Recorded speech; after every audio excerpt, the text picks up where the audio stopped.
Folks, the National Insecurity Seminar, which is a week from this coming Friday, the 7th of June. Yes, it's going to be June already. The 7th of June, 7th, 8th, and 9th. Joe and I will be attending with the lovely and very gracious Susan Price, the Gold Star mother of Aaron Kenneth, who was essentially executed. He was a Marine, is a Marine. He was also a CIA asset, and he was executed in the Battle of Ganjgal in Afghanistan on September 9th, 2009. I got to tell you, it's a very troubling story. But the reason I mention that is we invite everyone to the very free seminar, the presentation at the Mount Pisgah Church in Apex, North Carolina. Joe and I will be backing up Susan Price. We'll be giving a presentation as well on Saturday. And we'll also be there on Sunday for the service. And, of course, Susan will be speaking on Friday. So the attendance is extremely limited now. And I know I talked to Susan earlier today, both Joe and I did, and she said that there's not too many spaces left. So if you're close and you can go, definitely go to HomelandSecurityUS.com, click on the National Insecurity Seminar box, and it'll explain the schedule, give you the itinerary, and then there's a link there for the registration page, and you can sign up there. Before we hit the news, I just want to say this: Northeast Intelligence Network, of course, our home base, HomelandSecurityUS.com. There's an article there, also published in CanadaFreePress.com. The question over Obama's missing time, the 18 and a half hours, as compared to the 18 and a half minutes on the Nixon tapes. The question regarding what he did during that time period deepens. Now, I first brought this up with a pretty high degree of specificity in my article titled The Benghazi Deception. I wrote that on May 16th, where I compared Obama's missing 18 and a half hours during the time 4 Americans were being murdered to the 18 and a half minute erasure of the Watergate tapes. Now, 1 week later, I clearly illustrated that Chris Wallace repeatedly asked David Pfeiffer, a top Obama official, where was Obama during that night when 4 Americans were murdered in Benghazi. Now, Mr. Wallace did what any good newsman would do. He relentlessly went after the answer. He asked the question to Obama's top aide 8 times. Folks, 8 times. No answer, no explanation, nothing. Despite this tenacity, despite his persistence, Mr. Pfeiffer continually dodged this question, called his, meaning Obama's, whereabouts irrelevant, and basically told the American people to pound salt. That's right. They lied to you and I. And I put up in this article today, folks, have you ever, well, let me talk to the people right now who have raised teenagers. Look, I raised 4. You know, ladies and gentlemen, that it's a parent's need to know. The parents' need to know is directly proportional to the teenagers' need to keep their silence about some event in which they have engaged. In other words, the quieter they are about something, or the more lies or the more deflection you get from the teenager, you know something's up. The harder they fight to keep their misdeeds under wraps, of course, the more important it is for the responsible parent to learn exactly what took place. Well, in the case of the 4 Americans who were murdered that night, and a commander-in-chief who was obviously missing in action, the American people not only deserve to know, But as responsible Americans, we need to know the location and activities of Obama during this period of murder and mayhem. Now, I want to say this. The stakes were raised just 2 days ago when an article by Kevin Dujan in Hill Buzz, under the title "Barack Obama was high on cocaine during the missing hours of the Benghazi attack last September." This article was published 2 days ago. Now, Dujan wrote, "If you've ever known anyone who's a drug addict, you'd see it's obvious that Obama was high on cocaine the night of Benghazi. It's the only logical explanation for his disappearance." Who said this? Kevin Dujan of Hill Buzz. Okay. And this is based on what? Well, this is based on up close and personal understanding of seeing people under the influence of drugs. Okay, well, if Obama wasn't around... See, he was last seen at 5 o'clock. Okay, here's the deal, folks. Just so they're... And I'll tell you why this is important here in a second. He was last seen. We know where he was at 5 o'clock on 9/11. 5 o'clock Eastern Time. 5 o'clock Washington local time. He was with Defense Secretary Leon Panetta and Chairman of Joint Chiefs of Staff, General Martin Dempsey. Now,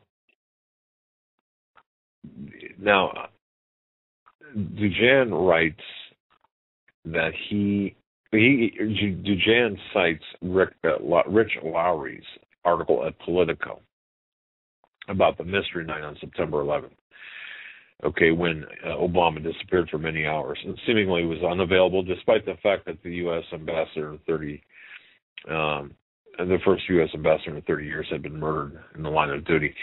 The bottom line here is from roughly 5 o'clock that afternoon, with the exception of a 10 p.m. Eastern Time approximate call or conversation with Hillary Clinton, he was not seen until 10:35 a.m. on 9/12 of 12. So picture this. He leaves this meeting at 5 p.m. or thereabouts on 9/11. 10:35 that night on 9/11, he talks with Hillary Clinton. Or I'm sorry, 10 o'clock that night, he talks with Hillary Clinton. 10:35 a.m. is when he's actually seen, when he pretended the Benghazi attack was about some YouTube video. Then he disappeared again until he boarded his plane for Las Vegas at 2:20 p.m. Washington time that day. So really, it's much longer than 18 and a half hours. But the bottom line here is you've got a commander-in-chief in that capacity as commander-in-chief as missing in action. And according to the article written by Mr. Dujan from Hill Buzz, he said, hey, if you've ever known anyone who's a drug addict, you'd see it's obvious that Obama was high on cocaine the night of Benghazi. It's the only logical explanation for his disappearance and the White House's refusal to comment on what he was doing at the time, since this was a night of great crisis for our country. The only logical reason that the White House won't explain where the president was is if this man was high as a kite on illegal narcotics at the time. Well,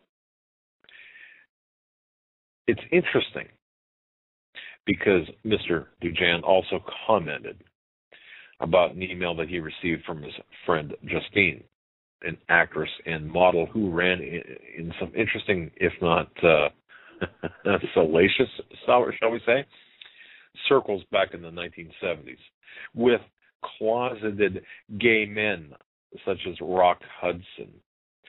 Now, according to the article, Justine's first instinct is that Obama might have been with, and we're talking in a biblical sense here, he might have been with Reggie Love and didn't want to be disturbed. Now, personally, I don't believe the Reggie Love aspect of this,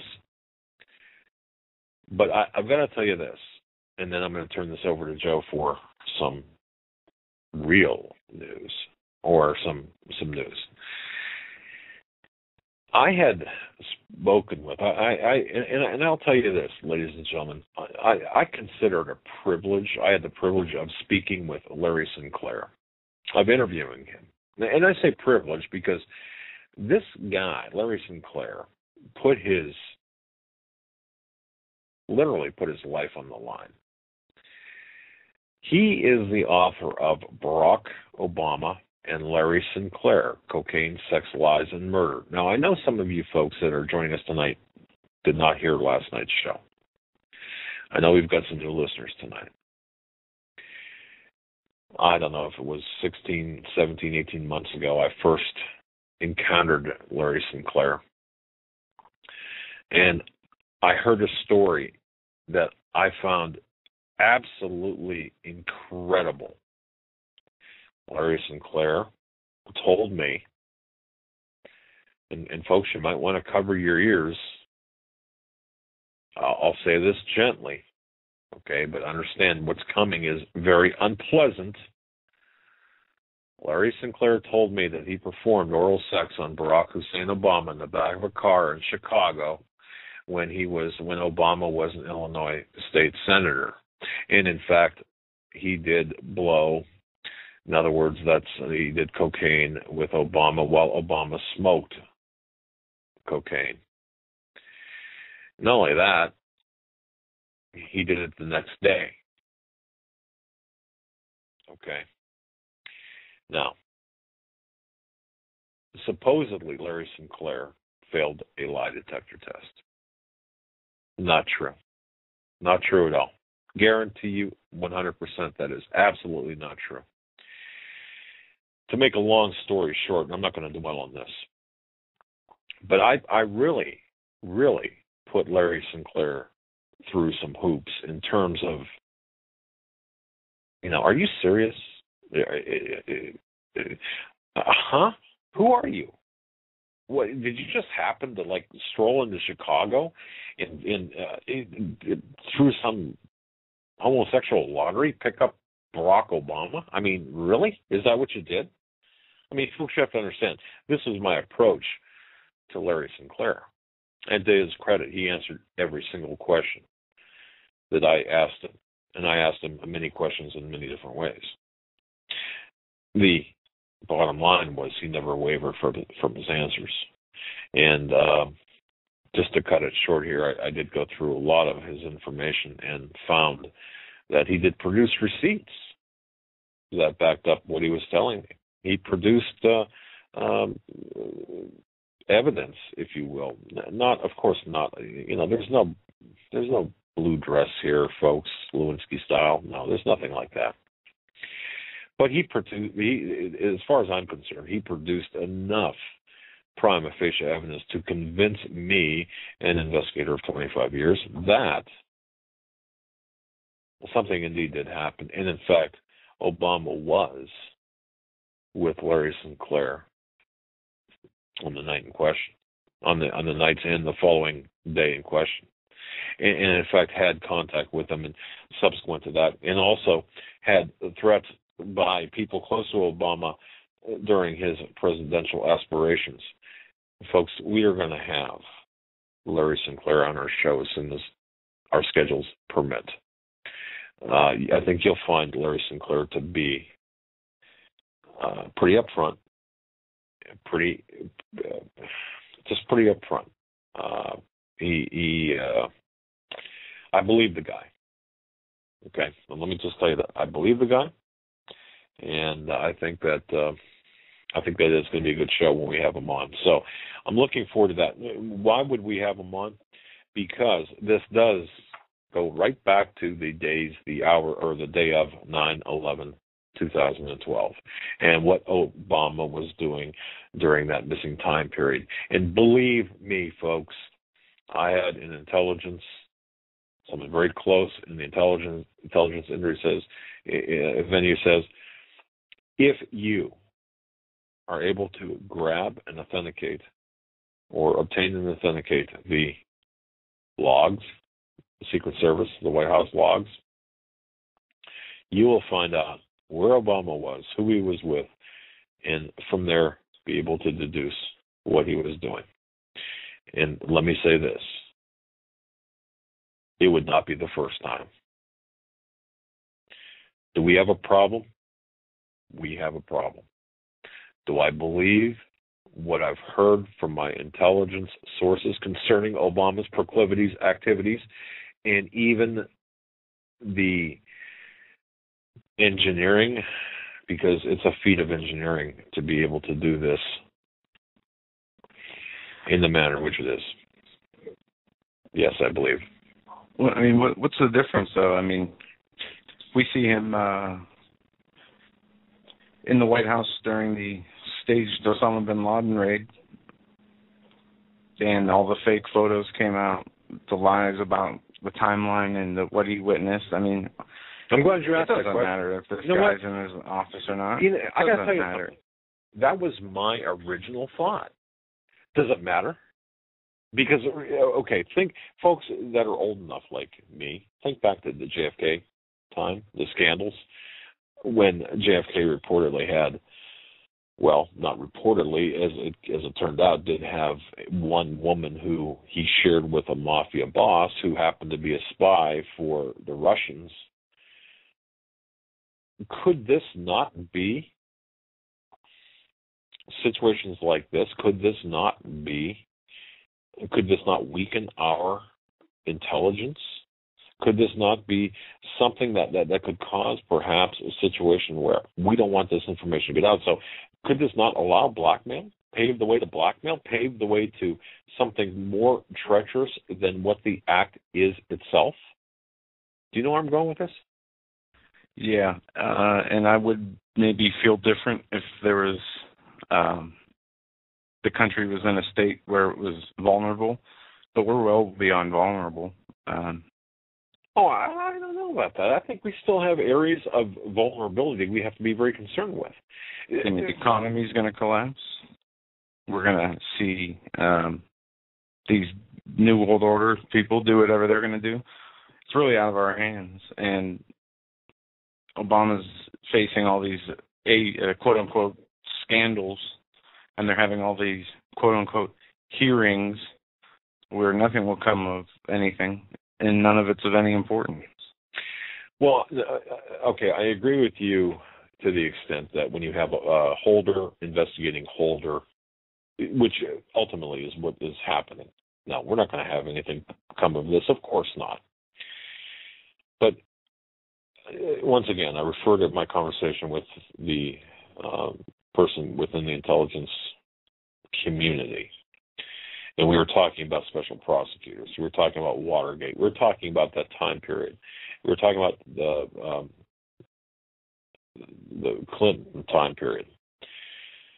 We cannot afford, we don't have the time for special prosecutors. We need to do something more drastic than that. I agree with you to an extent, Joe, that it's late in the day. But we still have to fight. We still have to put up that fight. Don't you think? I agree we have to put up a fight, but pick your battles, I guess. This is one where, I mean, regardless of where he was, it still happened. Well, orders were given, people stood down, people did not go to fight in Benghazi. Okay. Regardless of that, even if they prove that beyond a reasonable doubt, nothing will come of it. It is all distraction for these people who are stuck believing in political systems. Okay, now hold on to that thought for a second and follow my logic on this. When you say nothing will happen, think about when a person becomes, when a person has been an asset to an operation, and suddenly becomes a liability.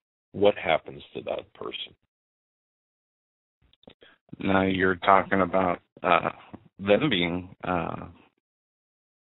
yes, open for anything. Right. This is what I'm getting at. this is what we're seeing, I believe. I truly believe we are seeing Obama being set up to take the fall. Now, boy, this is so difficult to talk about because there's so many dynamics at play, so much dynamics at play here, so many dynamics. I'm not sure the correct term, but you get the picture. You've got scandals which are not scandals; they're crimes. You've got criminal activity. You've had criminal activity since day one. You've got the Chicago mob in power.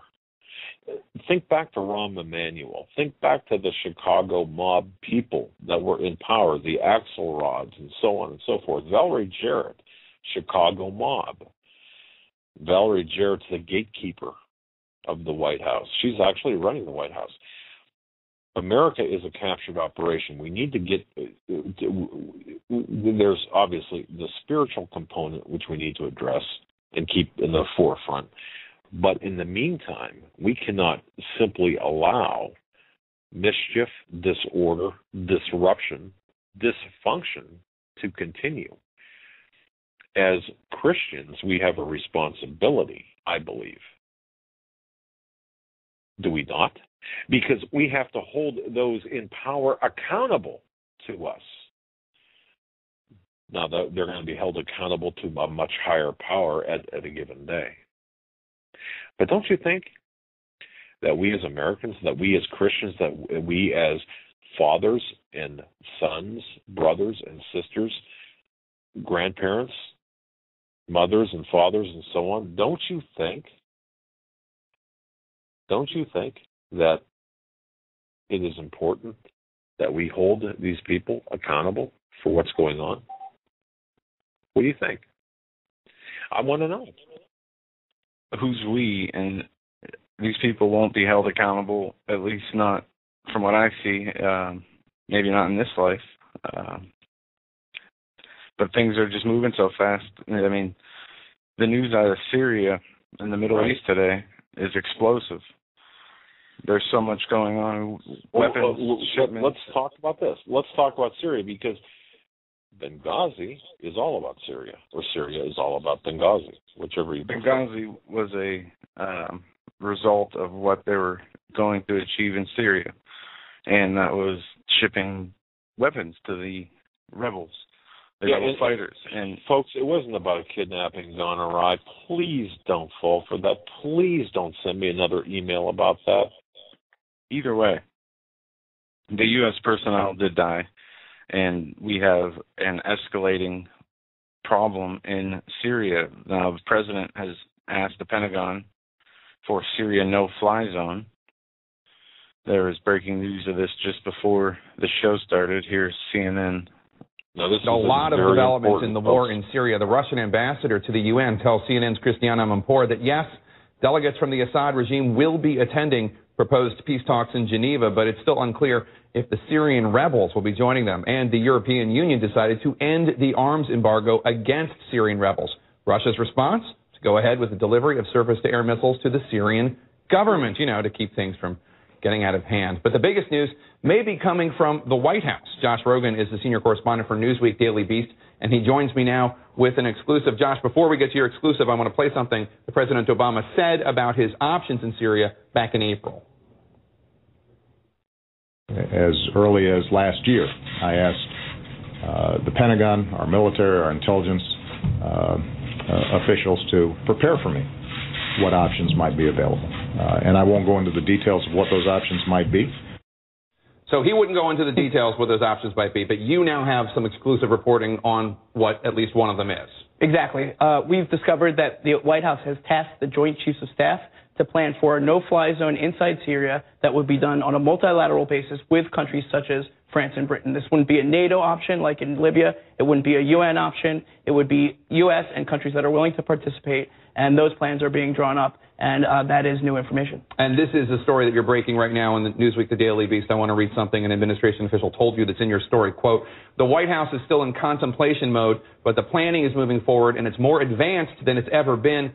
all this effort to pressure the regime is part of the overall effort to find a political solution. But what happens if Geneva fails? It's only prudent to plan for other options beyond Geneva. Talk us through how the diplomatic options are going at this point. Right. We've got a dual-track strategy. The Obama administration wants a politically negotiated solution between the regime and the opposition. The upcoming conference in Geneva is the best chance to do that. But most people think that that's likely to fail. The opposition wants Assad to go. Assad's not going to agree to go. No. So we have to plan for options after Geneva. And it's not just the no-fly zone. They're also considering arming the Syrian opposition, elements of it that are moderate and who support the United States, and switching recognition from the Assad regime to the opposition. So there's a menu of options that the Obama administration is now considering more than ever, if and when the political solution becomes more and more unlikely. And as if this scoop wasn't enough, you had another one yesterday about Senator John McCain, leading Republican, visiting with the Syrian rebels in Syria, the highest-ranking U.S. official to do so. Tell us about the significance of that visit. Right. So John McCain is doing two things. He's communicating to the Syrian rebels that there are people in Washington who support arming them, who support greater intervention. And he's also collecting information to bring back to the United States about what they want, who they are, and how they're working together. He also proved that you can go into Syria and you can meet with the rebel leaders, and they will meet with you, and they are organized. And this has not happened before on such a high level. So now you can anticipate there are a lot more officials and lawmakers who will want to go into Syria and see what's going on there for themselves. Amazing. Josh Rogan with Newsweek, The Daily Beast. Thanks so much. Great reporting as always. That from CNN on the no-fly zone now. We have... Wait, before you get into the second part of this, Joe, ladies and gentlemen, please listen to me. Please, I beg you, everyone listening to this program, CanadaFreePress.com, CanadaFreePress.com, HomelandSecurityUS.com. There are articles about Benghazi. If you click on the insider reports on Canada Free Press, you'll find them. If you scroll down to, or just type in the search box on HomelandSecurityUS.com, Benghazi, 27 articles about Benghazi. Folks, here's the situation. There will be NATO involvement in Syria. That's already been decided. That's already done. Well, okay, I'm talking boots on the ground. You've got 80,000 dead. Look, folks, I almost want to cry. You've got families, Christians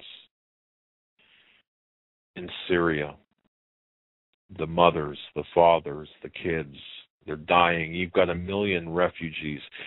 These are being caused by the actions of Clinton, of Obama, of Axelrod, of Jarrett, McCain, of the Congress, whether Republican or Democrat. These are not human beings. These are globalist, elite, Luciferian bastards.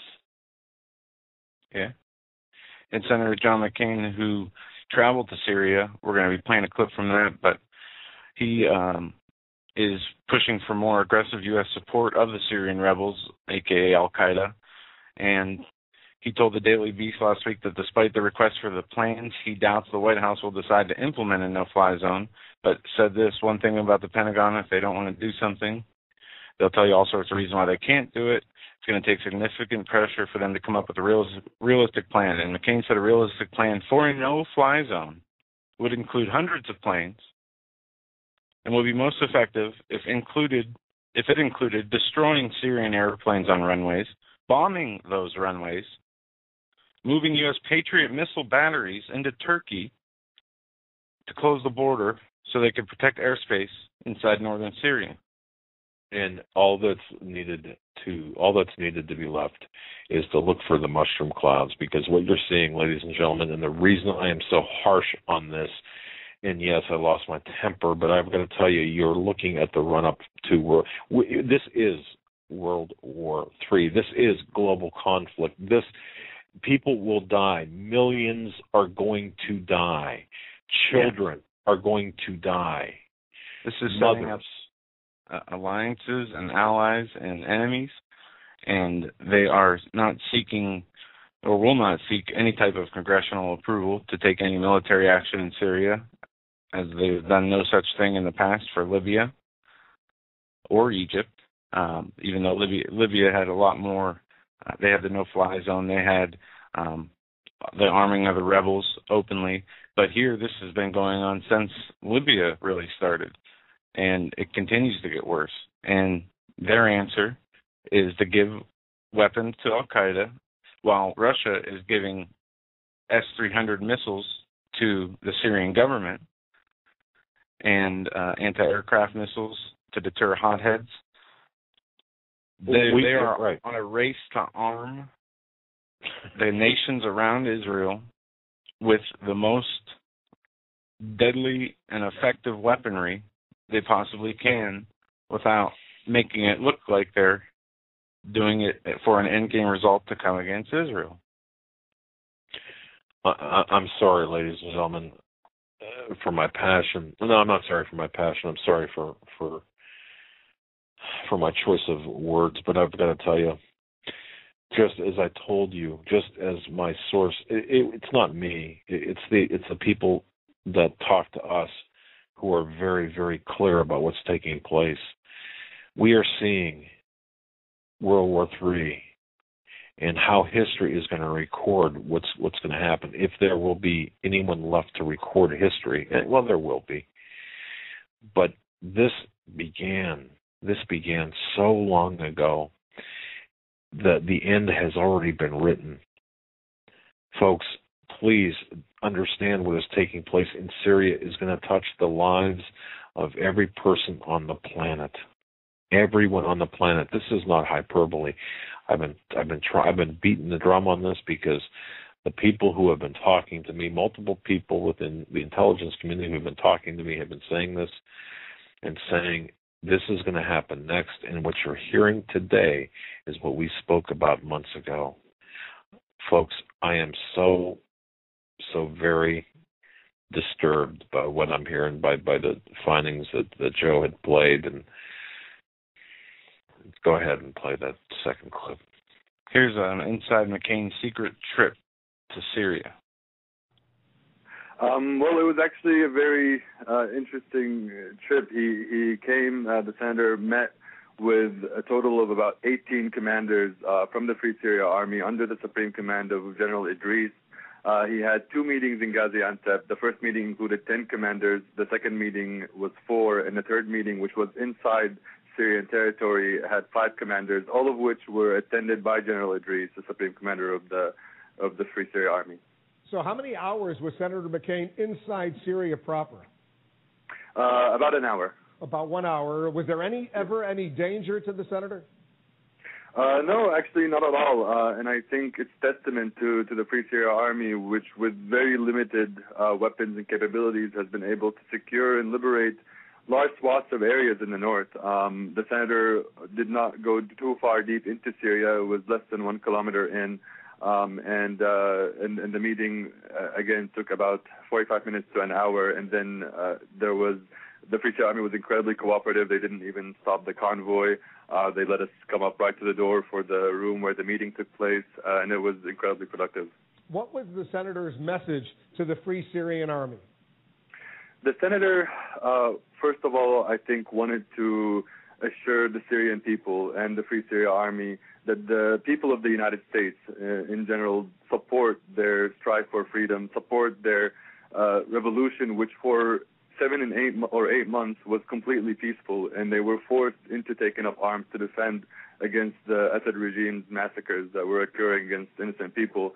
He also discussed with them a few major issues. One was his concern about the increasing numbers of Hezbollah fighters that have been entering Syria and taking part in aiding Assad in oppressing his people. Also, the Revolutionary Guard from Iran that are also operating and taking part in combat operations inside of Syria.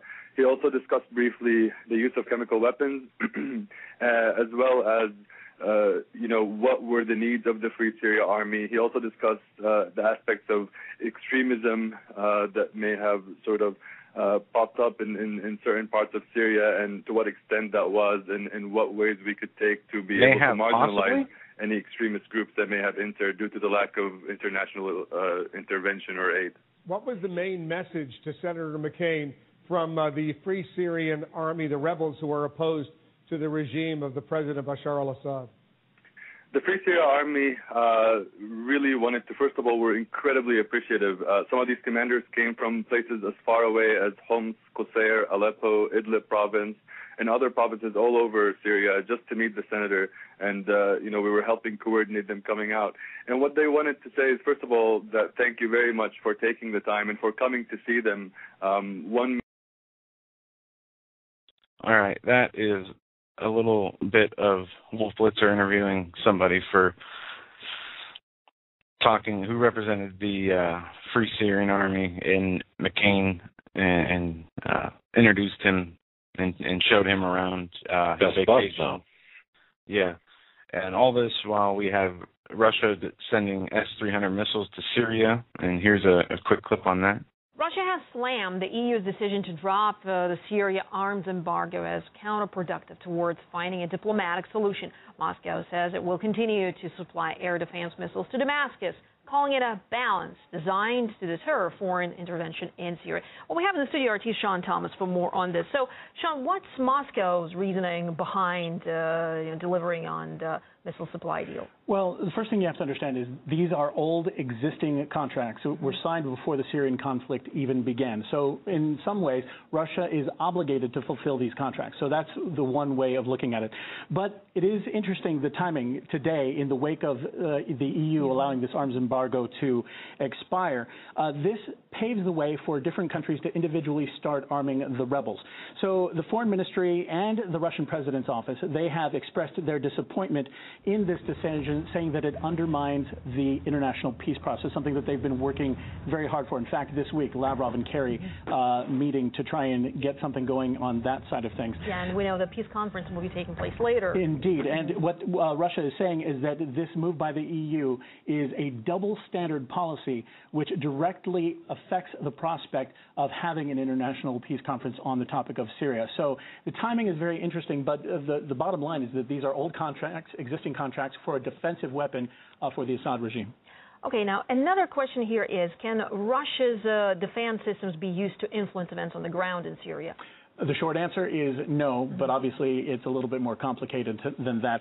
The S-300 is an air defensive weapon, and it cannot be used in ground-to-ground combat. It can't be used against the rebel forces, if you will. It's specifically designed for air combat. Now, Russia is using this as an opportunity to reiterate that point, something that they've been saying all along.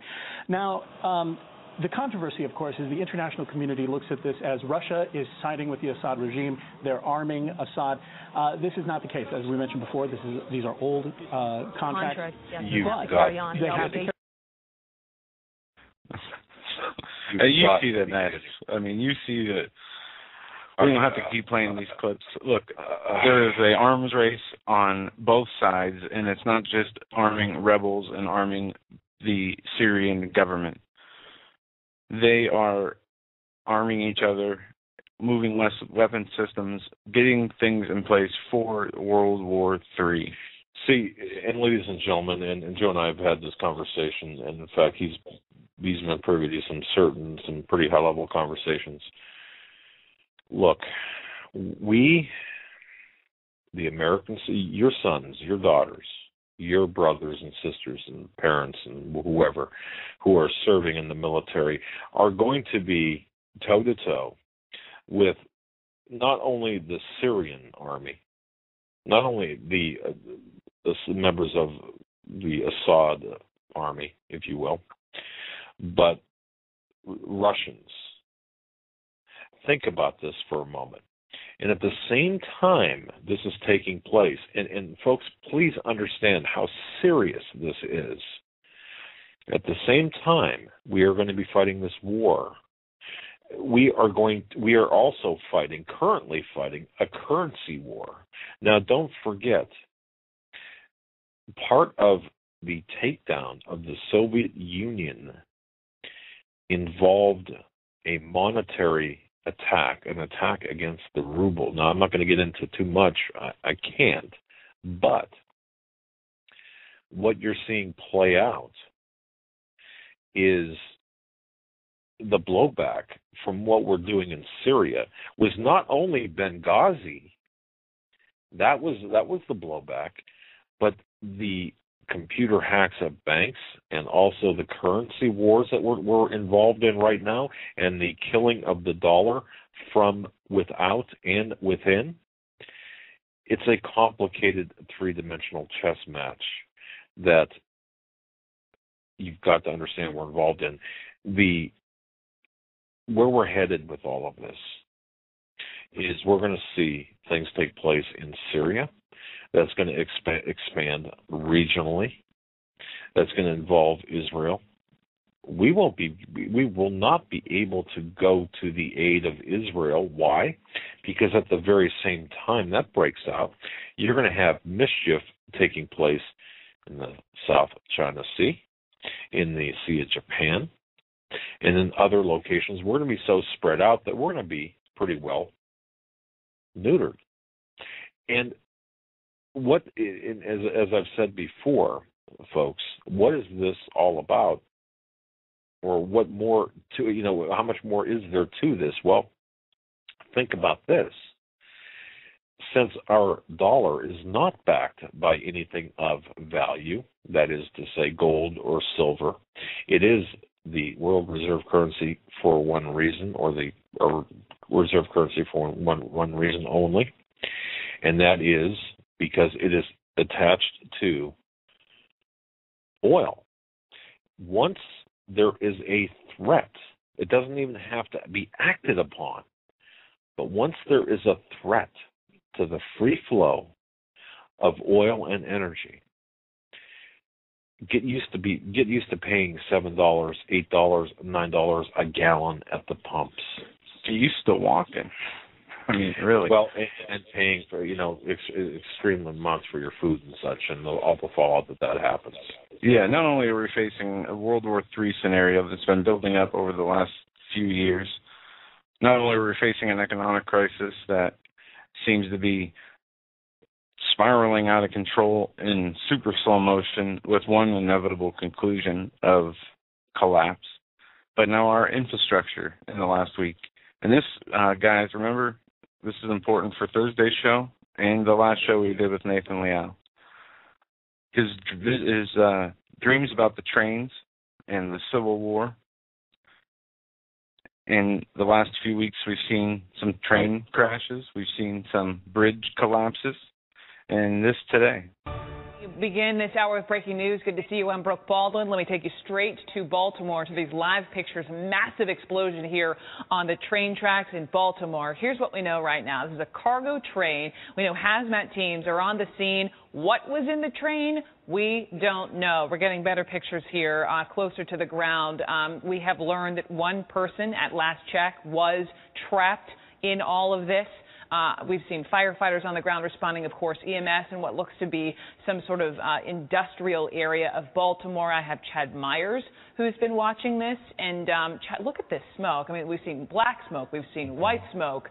But you have seen, what, a truck in addition to this train? I believe just up the track from where this derailed is a straight truck that is on its side completely tipped over, that was smashed by the train itself. I know it's hard to distinguish just debris from debris, but that right there is not part of the train, I don't believe, unless...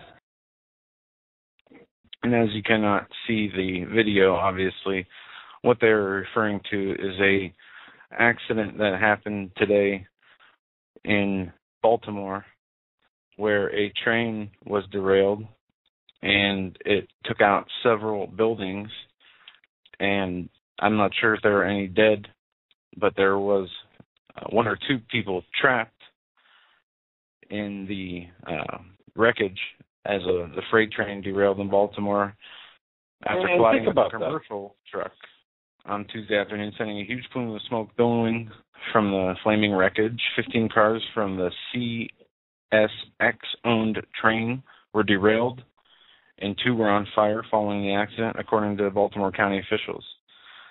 The Baltimore County executive, Kevin Commence told NBC affiliate WBAL that only one person was injured in the accident, and that was the truck driver. He's in serious but stable condition. 2 employees on the train were not injured.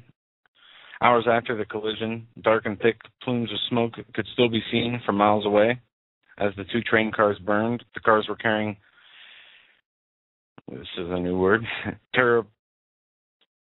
teraplastic acid and another kind of acid in the Baltimore County Fire. I've never heard of that. Yeah, I've never seen that word before. Horsemen said that they were not toxic inhalants. Either way, the flames couldn't be put out by fire or water, I think they were saying, I was watching a live feed and they were talking about the magnesium. But we are seeing so many things happen. And I watched there's another video you can find on RT. It's about our infrastructure. And it's talking about how the sinkholes, not just the bridge collapses and the train derailments, but the sinkholes that there's one in downtown Washington, D.C. that popped up. There are, and they estimated, and whoever this group was estimated that they would need $3.6 trillion to repair all the roads and bridges in the U.S. up to safety-approved standards. Yeah, by the minimum standards. Right. Yeah, and I remember driving, this is, oh my goodness, probably 15 years ago, driving through New York State and having a bridge collapse not too long after I had, I'm talking maybe within a day or two after I had crossed the bridge. I was in upstate New York, and it killed a number of people, but the infrastructure, the money that has been put aside for the infrastructure has not been used for that purpose. We've not upgraded our infrastructure. No, we use it for sending weapons to the Muslim Brotherhood, and instead of feeding the homeless and hungry veterans and widows, we send it to radical jihadist groups so they can bring terror down on their nations. Isn't that what we're supposed to do? Of course. Yeah. Isn't it humanitarianism? Isn't that spreading, freedom? Yeah, here's a drone packed with MREs for the hungry. Yeah, exactly. But the reason that Joe played that, and we thought this was pretty important, is when you hear Nathan Liel talk, and you heard him on our last show. If you haven't, you can go back and check him out. He talks about three different visions, if you will. One involving a train, and well, I had talked to him off air here. A couple of days ago now, but when you take what he says and match it up with this particular incident that happened in Baltimore, you're talking about a train that went off its tracks and skidded alongside, kind of like like a swath, making a swath, taking out buildings with it. And when you hear Nathan Liel talk about what he saw, or what was shown to him, basically, it's eerily similar. So now, regardless of what there's going to be new revelations when he comes on Thursday. Yeah. And exactly. He's going to put it together in a fascinating way.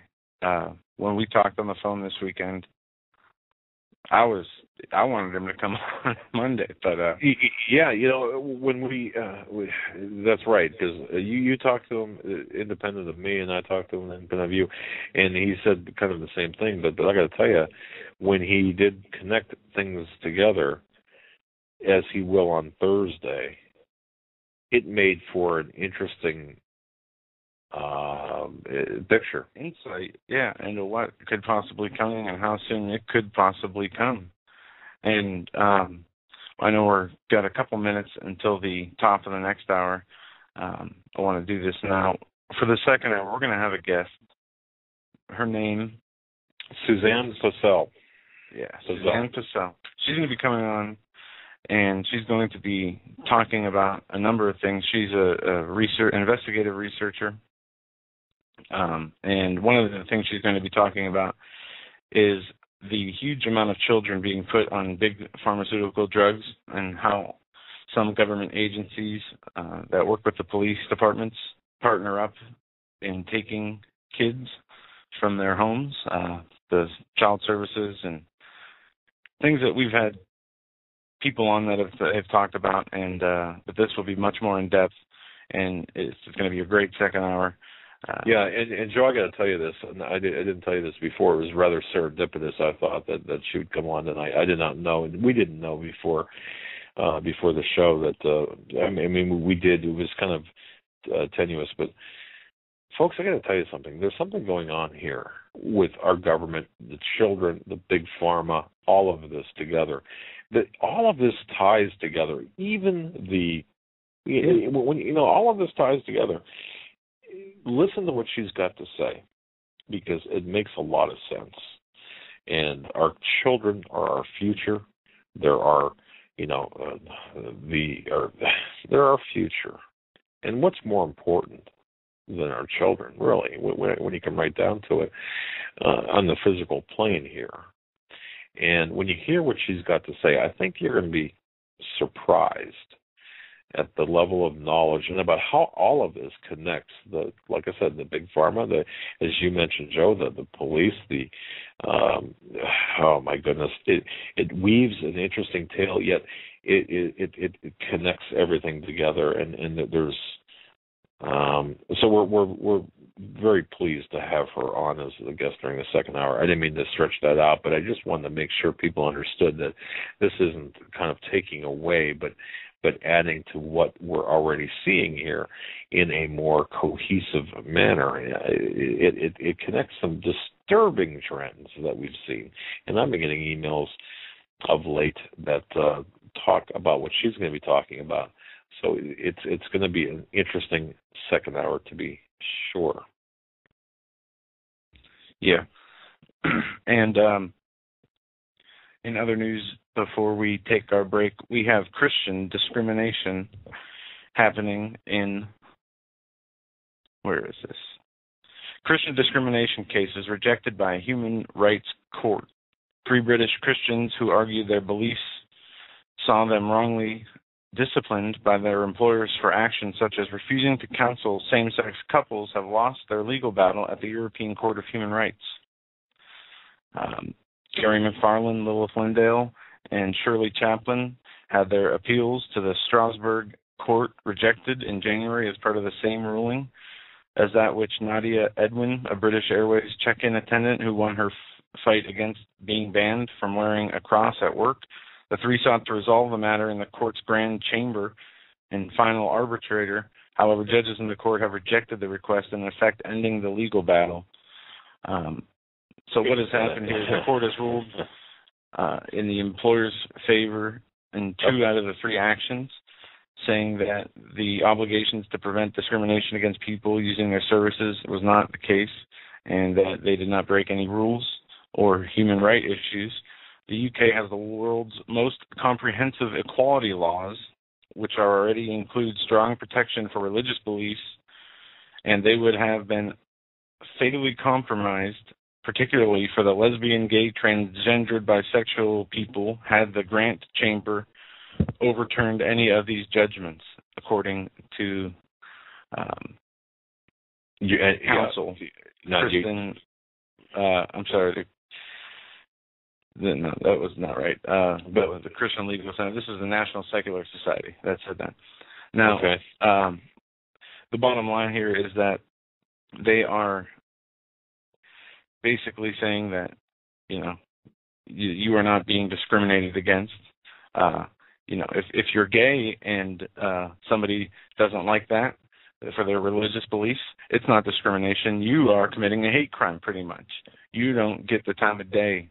If you're wearing a cross at work, I mean, we're seeing this happen in Europe. This is going to be the way it is here. You're going to not be able to have a Bible in the streets or in public. You're going to not be able to say the name of the Lord out loud. If it continues the way it's going, if something catastrophic doesn't happen to where things change very rapidly, which a lot of people think that that's the way it will happen. But we are seeing a shift at a pace never before seen, where countries are not just taking God out of the curriculum, but offensively attacking his laws and trying to make people go against them. And the reason this is important, folks, for Americans and for Canadians, people in North America, or people in westernized countries, is the fact that this is the Rothschild plan. And at the end of the string, if you follow the breadcrumb trail to the end, you will find that this is the European model, the Rothschild model, and, of course, who's taking after that but Obama, Clinton, and it's coming to America. It's coming to the West. Folks, you're listening to the Hagman and Hagman Report this Tuesday, May 28, 2013. We will be right back with our guest, Susan Posley. I get that right. Susan Pozel. Stay with us.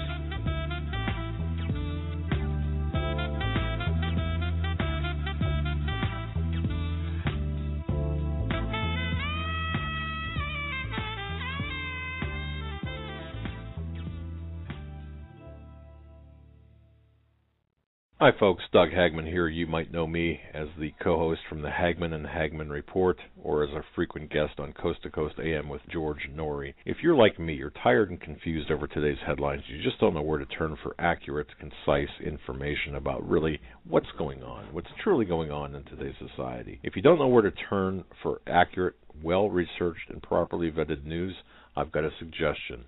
In fact, it's a requirement. Bookmark Canada Free Press. That's CanadaFreePress.com on the internet.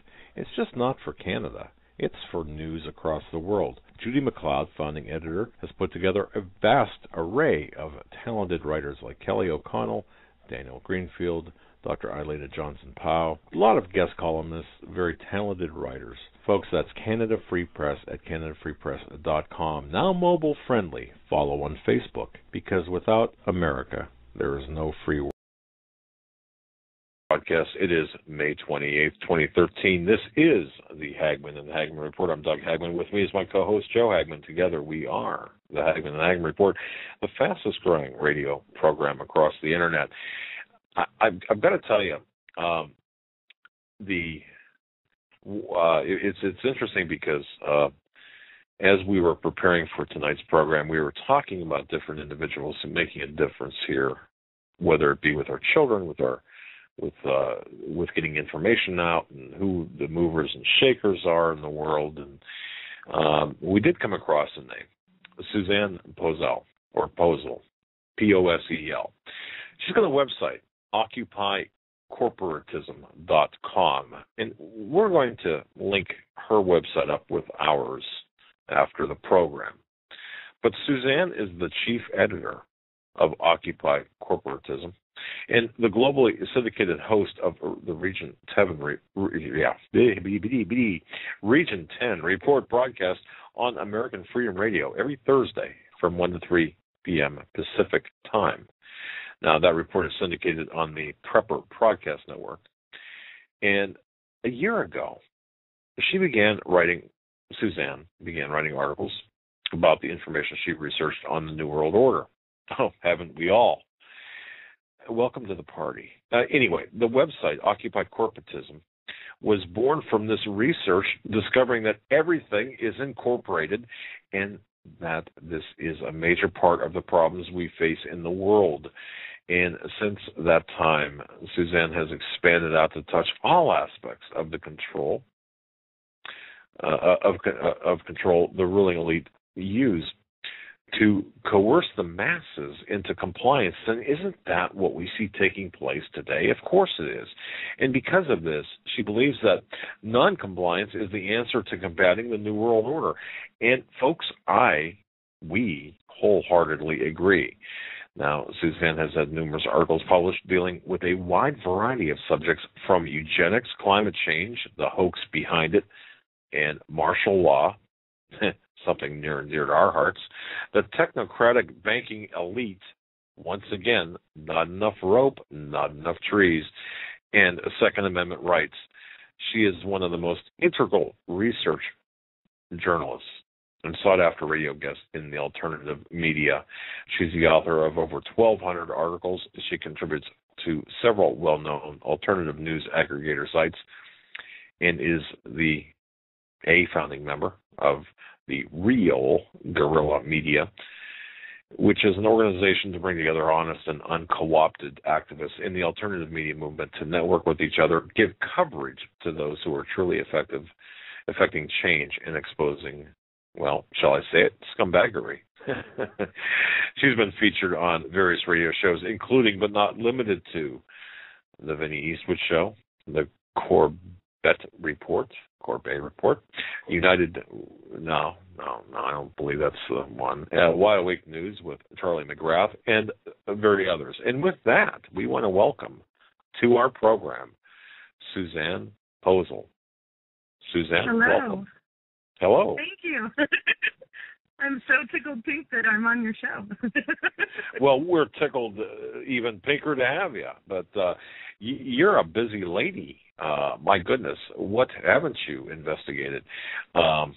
You kind of came on. In fact, I've read some of your articles. I was talking with our producer earlier, and he was saying a few things about you. And I remember reading an article and seeing your name affixed to the article, and it was about the New World Order and specifically eugenics. And the reason it caught my attention is it had a flavor about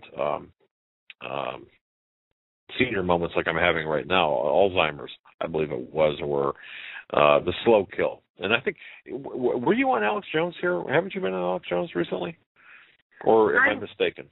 No, when I first started posting articles, I was contributing to Alex Jones's InfoWars and Prison Planet, and he read several of my articles when he does that little overhead cam where he shows you, oh, I've got all these stories.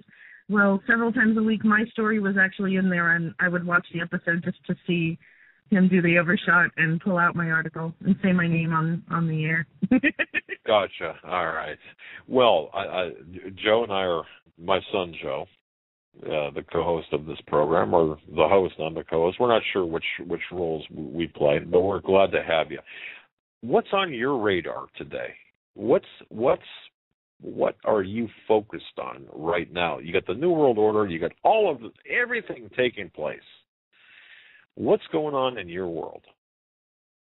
Well, I wrote several articles. One of them about Pepsi. They linked that people who drink excessive amounts of diet soda end up with a condition with their teeth that is identical to people who have had long-term substance abuse problems with meth or cocaine. And I found that very interesting. So I wrote an article about that. Yes, they did a study with, it was just a general study. They wanted to, it's a preliminary before they do more, but they took a couple of people who drank 2 liters of Coke a day for like 3 and 5 years, every day. And then two gentlemen, one who was a former meth addict and one who was a former Coke addict for about 18 years. And they found that they had the same dental problems. And they attributed it to the acidic nature in the diet cola. And they didn't say Pepsi or any one particular. It's all diet cola. Now, I could sit here forever and explain to you why you should not be drinking soda. Okay, I'll just give you 3 words. Flame retardant. I've written several articles about it. I was telling people about it way before they were, that anyone else was really talking about it, except for certain circles, but bringing it out to the general public. And then early this year, I saw that a 12-year-old girl had put up a petition on change.org, and she got several 100,000 signatures to have this flame retardant taken out of Gatorade. And so Pepsi came out and said that they were removing it from all of their soft drinks. And everyone said, all of their soft drinks? Did you just say all of them? Okay. Okay. Yeah, now you're talking about, Sarah Kavanaugh, a 15-year-old from Mississippi would be in a position to have this flame retardant material, which I didn't even know it was in there, removed from Gatorade because the ingredient was used, again, as a flame retardant. Now, one of the things, may we call you Suzanne? Is that right, Susan? Or okay. No, Suzanne is great. Suzanne. Okay. One of the reasons we asked you on tonight, or to have you on tonight, is, you know, we talk about abortions, we talk about the children, we talk about the children, of course, are our future. We talk about very heavy things here. We also talk about health, nutrition to some extent, but we really don't have anybody that we can turn to with respect to what's going on with our kids and how our children are being dumbed down intentionally. It's something here that we have got to look at, because this is as Alex Jones says, there's a soft kill here, and of course it's directed at our children. A lot of it is anyway, as well as us. Maybe we're too far gone, I don't know. But what's your work with the children here, with their, whether it's dietary, whether it's the dumbing down of children, or because you've done a lot of research. I'm looking at your website, and once again, folks, occupycorporatism.com. I'm looking at your website, and you've got a lot of things on there, but one of the underlying themes is the dumbing down and the, actually going after our future. Our children are our future. So is that a place you want to go to, or what's, again, the Pepsi soft drink issue is for all of us. But is there something specific? Is there something specific, though, with kids that are taking place, or is it all of us? Is it or is there something very specific with children? Well, we have to go back in time to the early 1920s. And over the weekend, I put out 2 articles. The first one was entitled 9 Ways the First Amendment is Used to Promote Censorship. The second one is probably the one you're referring to, Dumb Down Our Children, the Connection Between Drugs and Psychology. And the one that I wrote about the First Amendment prompted me to write the one about dumbing down our children, because as I was researching the different ways in which people misuse the First Amendment, it got me on a line researching how we have systematically redefined words in our culture. And that's Joe's big thing, too, about the First Amendment. I'm sorry, I didn't mean to interrupt. Go ahead. Oh, no, absolutely. I'm appalled every time someone uses the First Amendment to justify an egregious act that is obviously not permissible under the First Amendment. And for them to do that, especially if they're in a place of influence or prominence, what that does for the audience is they redefine it in their head. And as it's repeated with the wrong definition, it keeps getting redefined in our heads, to the extent that the meaning behind the First Amendment, why they made it the First Amendment, what the Founding Fathers meant when they put it in there, and the way in which they put it in there. And that's why I included it in the article. It got me thinking, well, it's not a First Amendment. Amendments are amendable. They are changeable. It's an article. And that got me thinking, wow, here I am. We can say it's an argument of semantics, but when I get into the dumbing down of the children, you'll understand why that one little thing is so important. Because it's an article. It's not an amendment. It's not something that is negotiable or changeable. It is a statement that this is a part of the rules and regulations that we will create this country based on. And these are the outlined rules and regulations that we want you to follow under the blanket of our constitutional republic.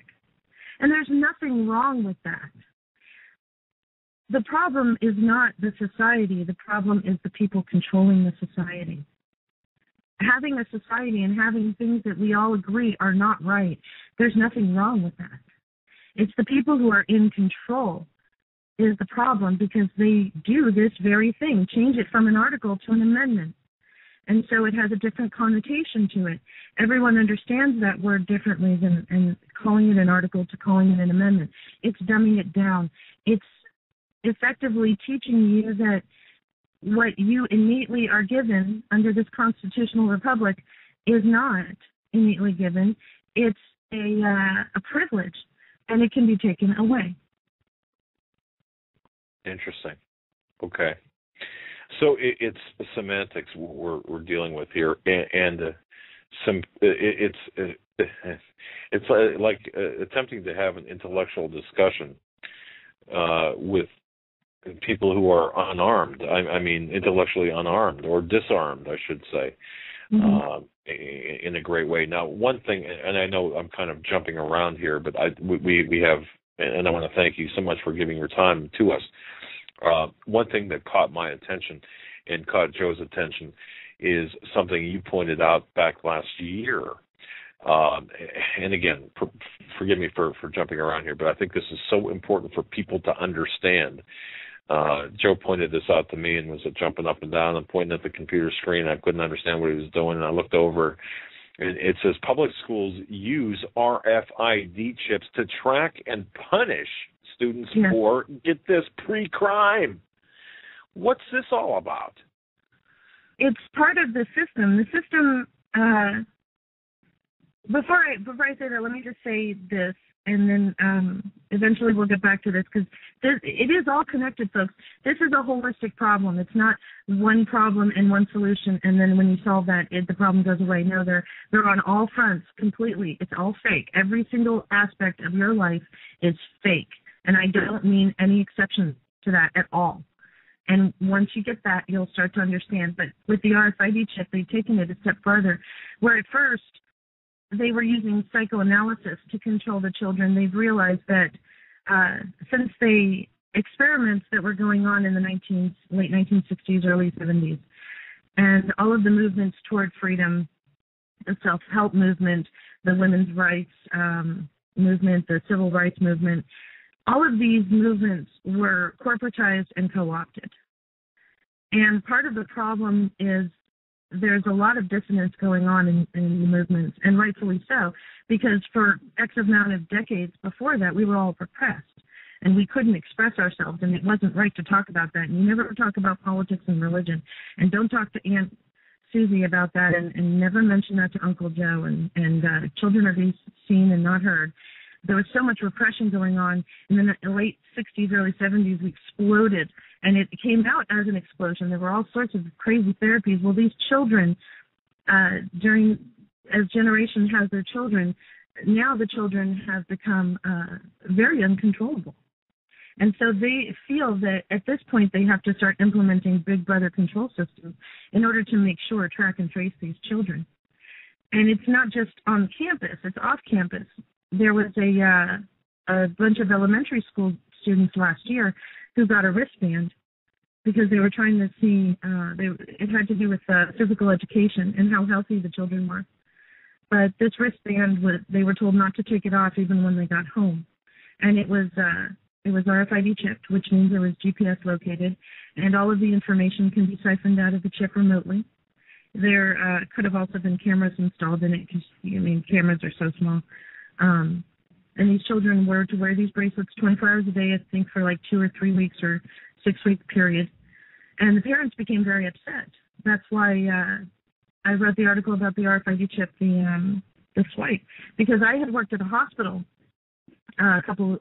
probably close to 10 years ago, and I remembered having my badge, and it had RFID chip in it, and it knew if they wanted to know where I was in the hospital, they would be able to know.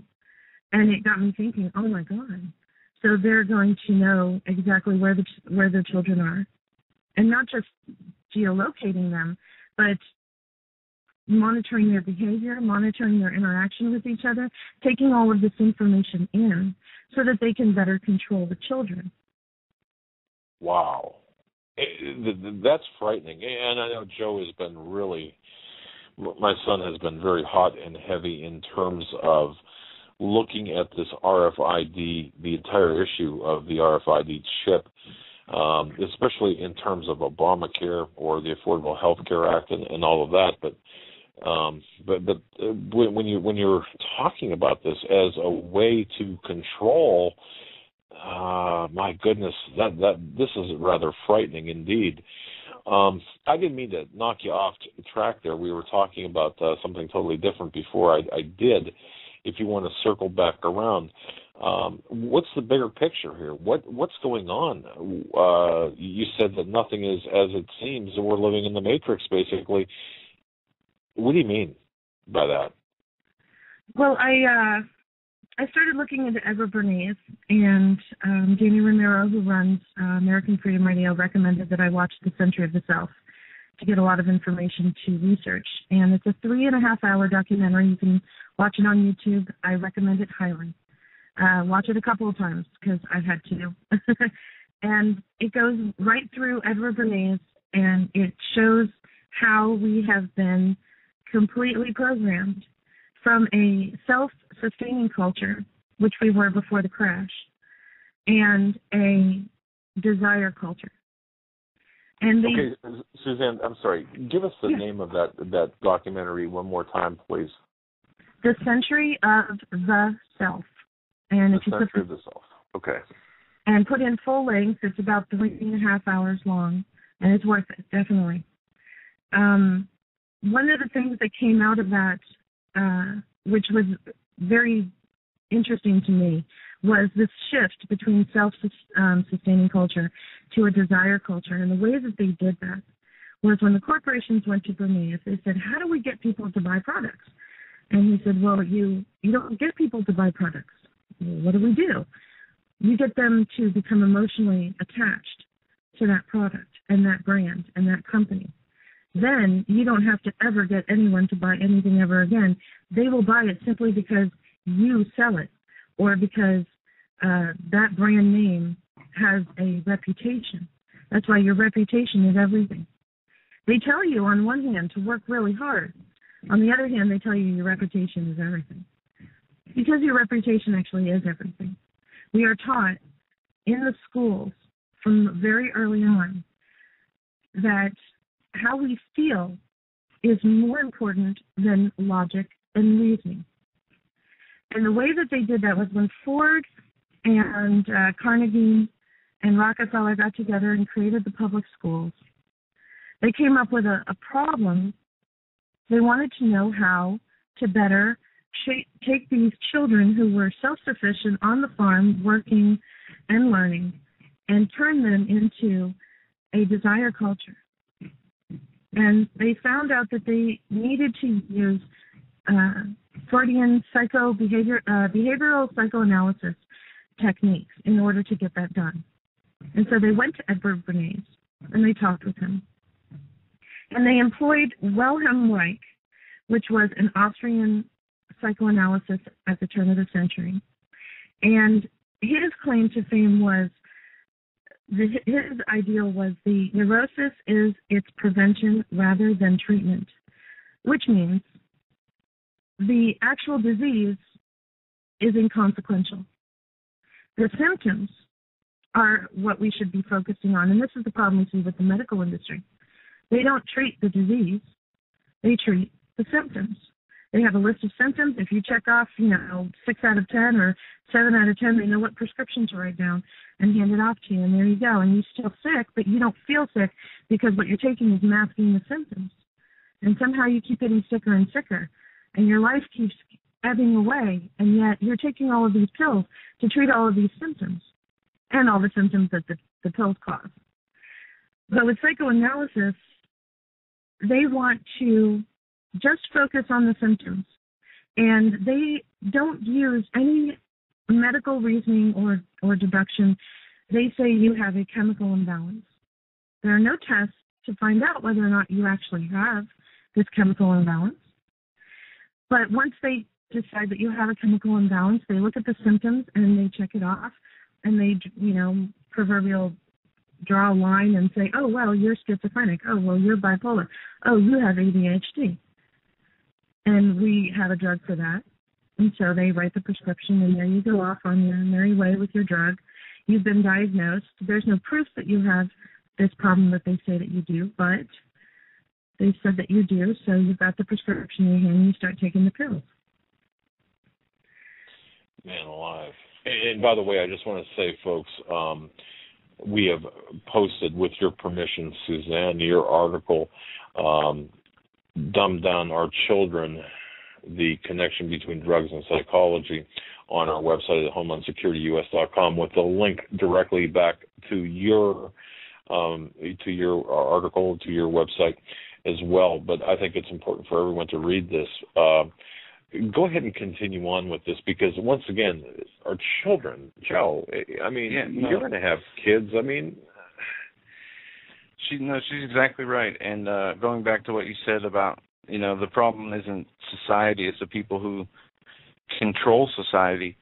I do agree with that to an extent. I do agree that the people have been really conned by their own laziness, by their own content with where they are in life. But we have a ruling class that has shaped how they deem society should be and should act.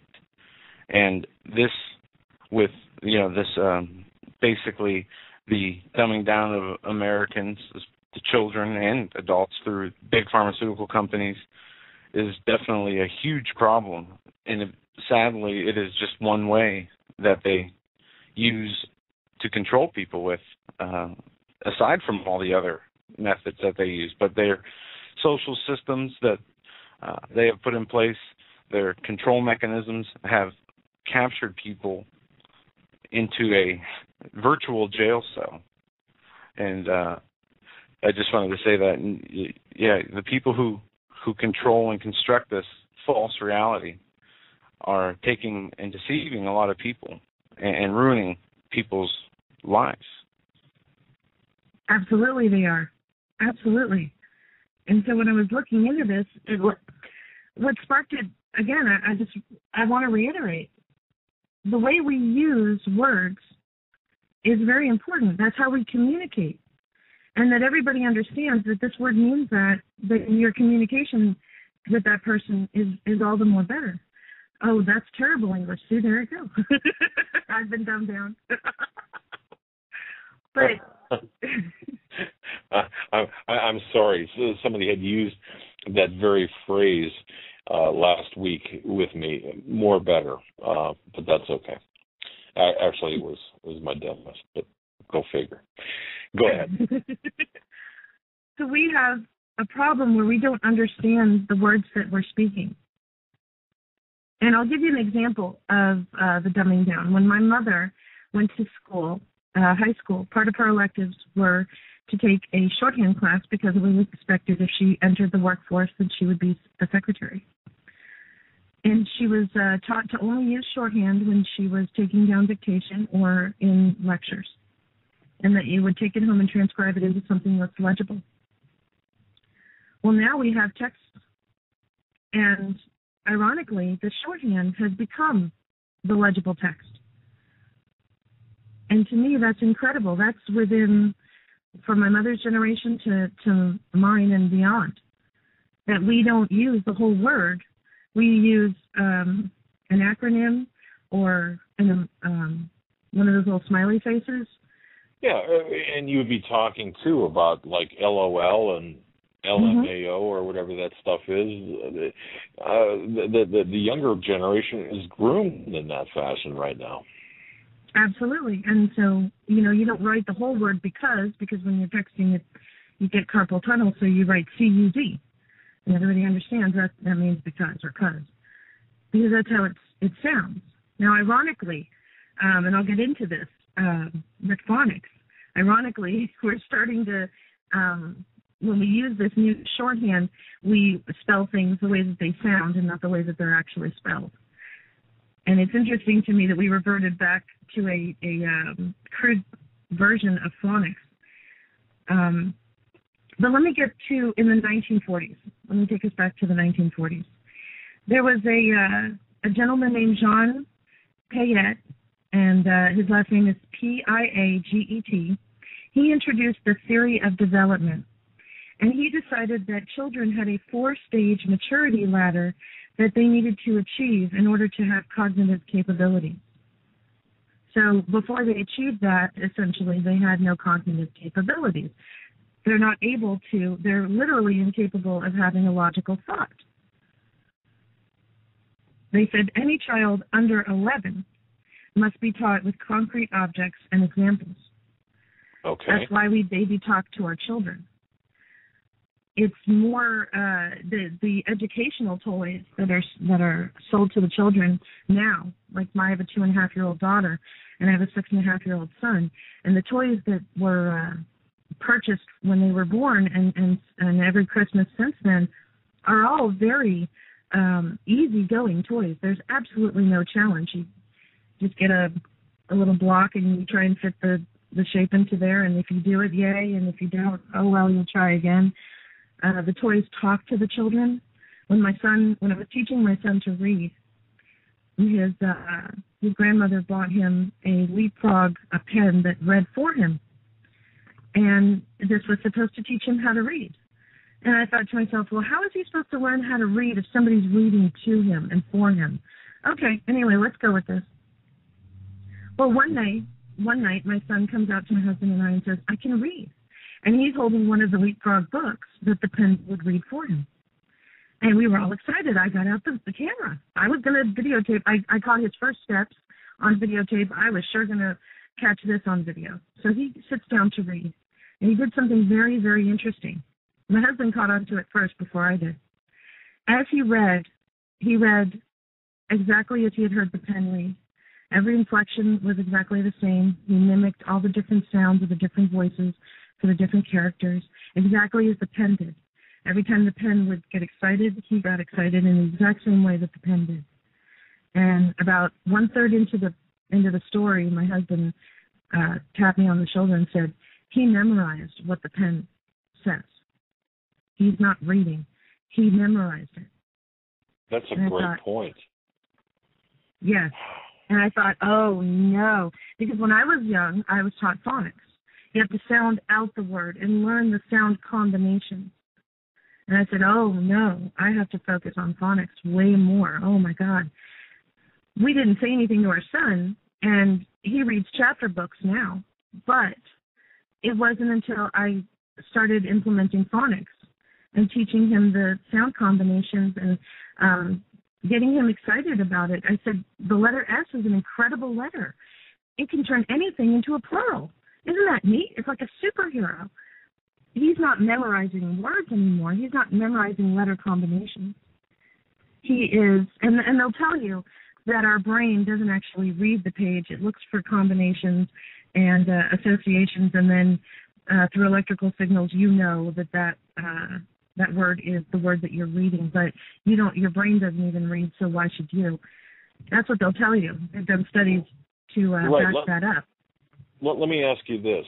I've seen these tests, these exercises, where somebody will take a paragraph and they'll take letters out of each word, or maybe shorten words pretty much, where if you really looked at the words, you would not know what they were. But if they say if you can read the paragraph, you're very intelligent, or it has something to do with you're intelligent. Now, is this whole word reading? Is that what they call this, or is this what we're talking about, or is this simply, now as you mentioned before, word memorization? I mean, am I off the mark here, or? No, it does have you're right. It's called whole language. It originally started with look-see or whole language. Those are the terms that are used, but you're absolutely correct. They decided that your brain will memorize words, so why are you learning to read? Your brain doesn't read. And so they started teaching, when they took the phonics out of the classroom, and they took the children's ability, but remember, this is training from a self-sustaining culture to a desire culture. And they are teaching the children that emotional response is more important than the actual facts. How you feel about the answer is more important than the answer itself. So they don't want these kids. Yes. Now, how does that work with math? Yeah, never mind. Well, they have 2 + 2 could equal 5. Everyone gets a gold star. You don't want anyone to feel bad. Everyone at the T-ball get together or game. Everybody gets a hit. Everybody gets to run the base. They don't actually keep score.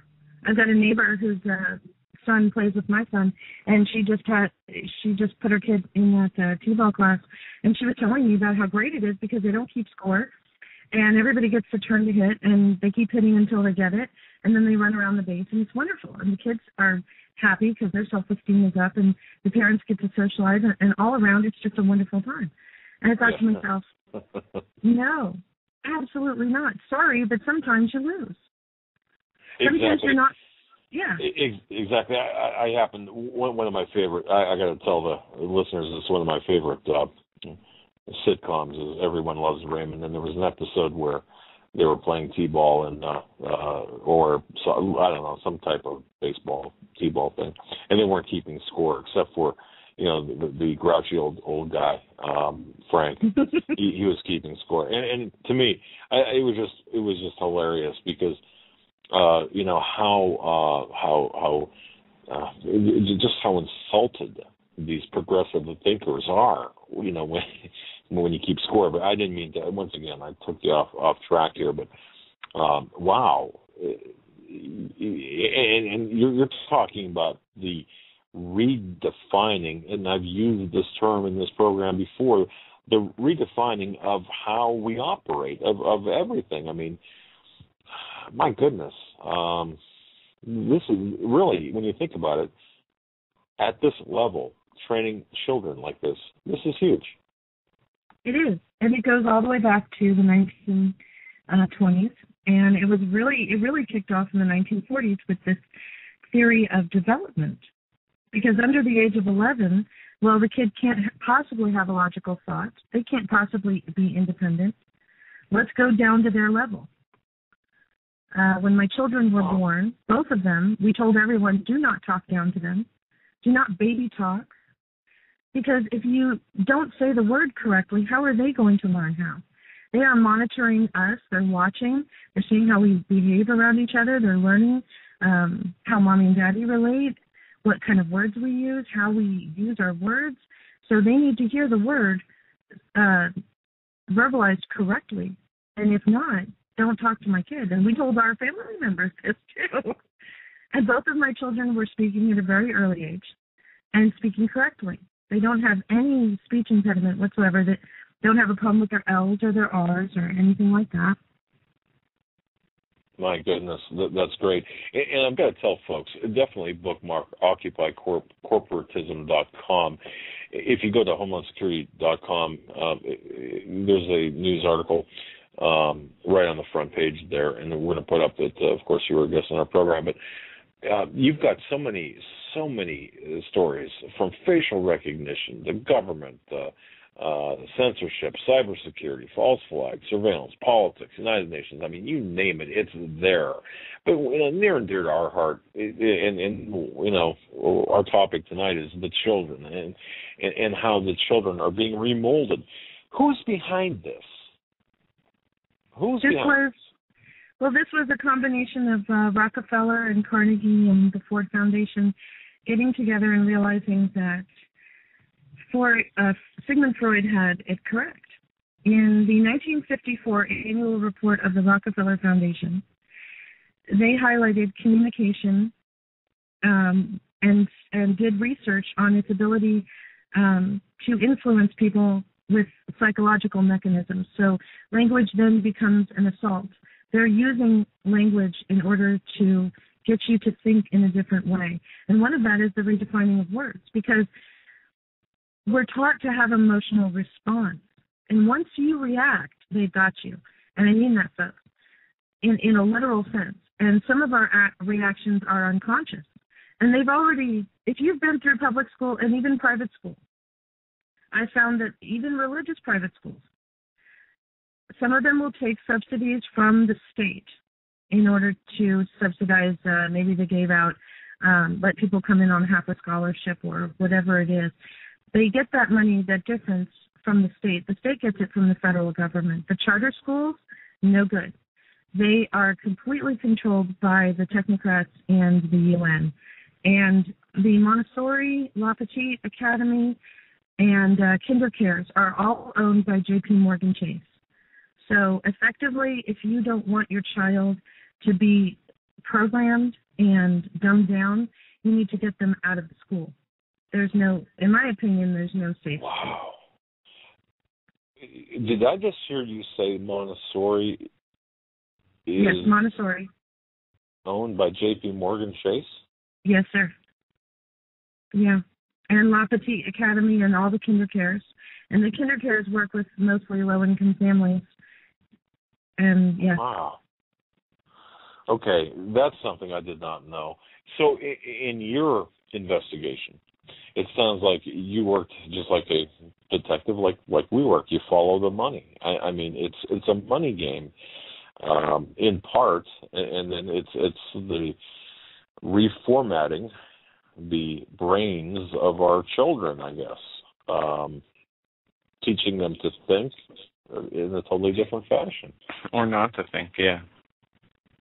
Well, teaching them to think in a different fashion, because if it used to be that you watched the news, then somewhere somebody came around and started a show that was purely their opinion, and they were a prominent broadcaster, so people paid attention. People were interested in finding out what that person actually thought. But then that took off, and all of a sudden, all of our news became opinion, and that's okay. We understand the news to be opinion because we were taught at a very early age, we were programmed in our schools to think of things on an emotional level and not a logical level. So now a person's opinion is a fact. And it's all been blurred and it's all muddied. And you can't tell when the broadcaster is giving you facts, when the broadcaster is interjecting their opinion. And you see that in articles. One of the things that I do with my articles is I never put my personal opinion in them, because I saw that a lot of alternative news articles are really op-ed pieces because they don't know what an article really is. And so I didn't want the audience to read my article and be swayed by my opinion. I wanted them to read what I had found, link it back to as many original documents as I can find on the internet. And if you're ever curious, if you get the title of a document, just put PDF at the back of the search when you go into the search engine, and I found congressional documents going all the way back to 1962, and other documents. I found the Balfour Agreement just sitting there, PDF, if you're ever curious. So I wanted people to not base an opinion on what they read, because I put my opinion into it. I thought the facts should speak for themselves because it's shocking enough. I can't make this stuff up.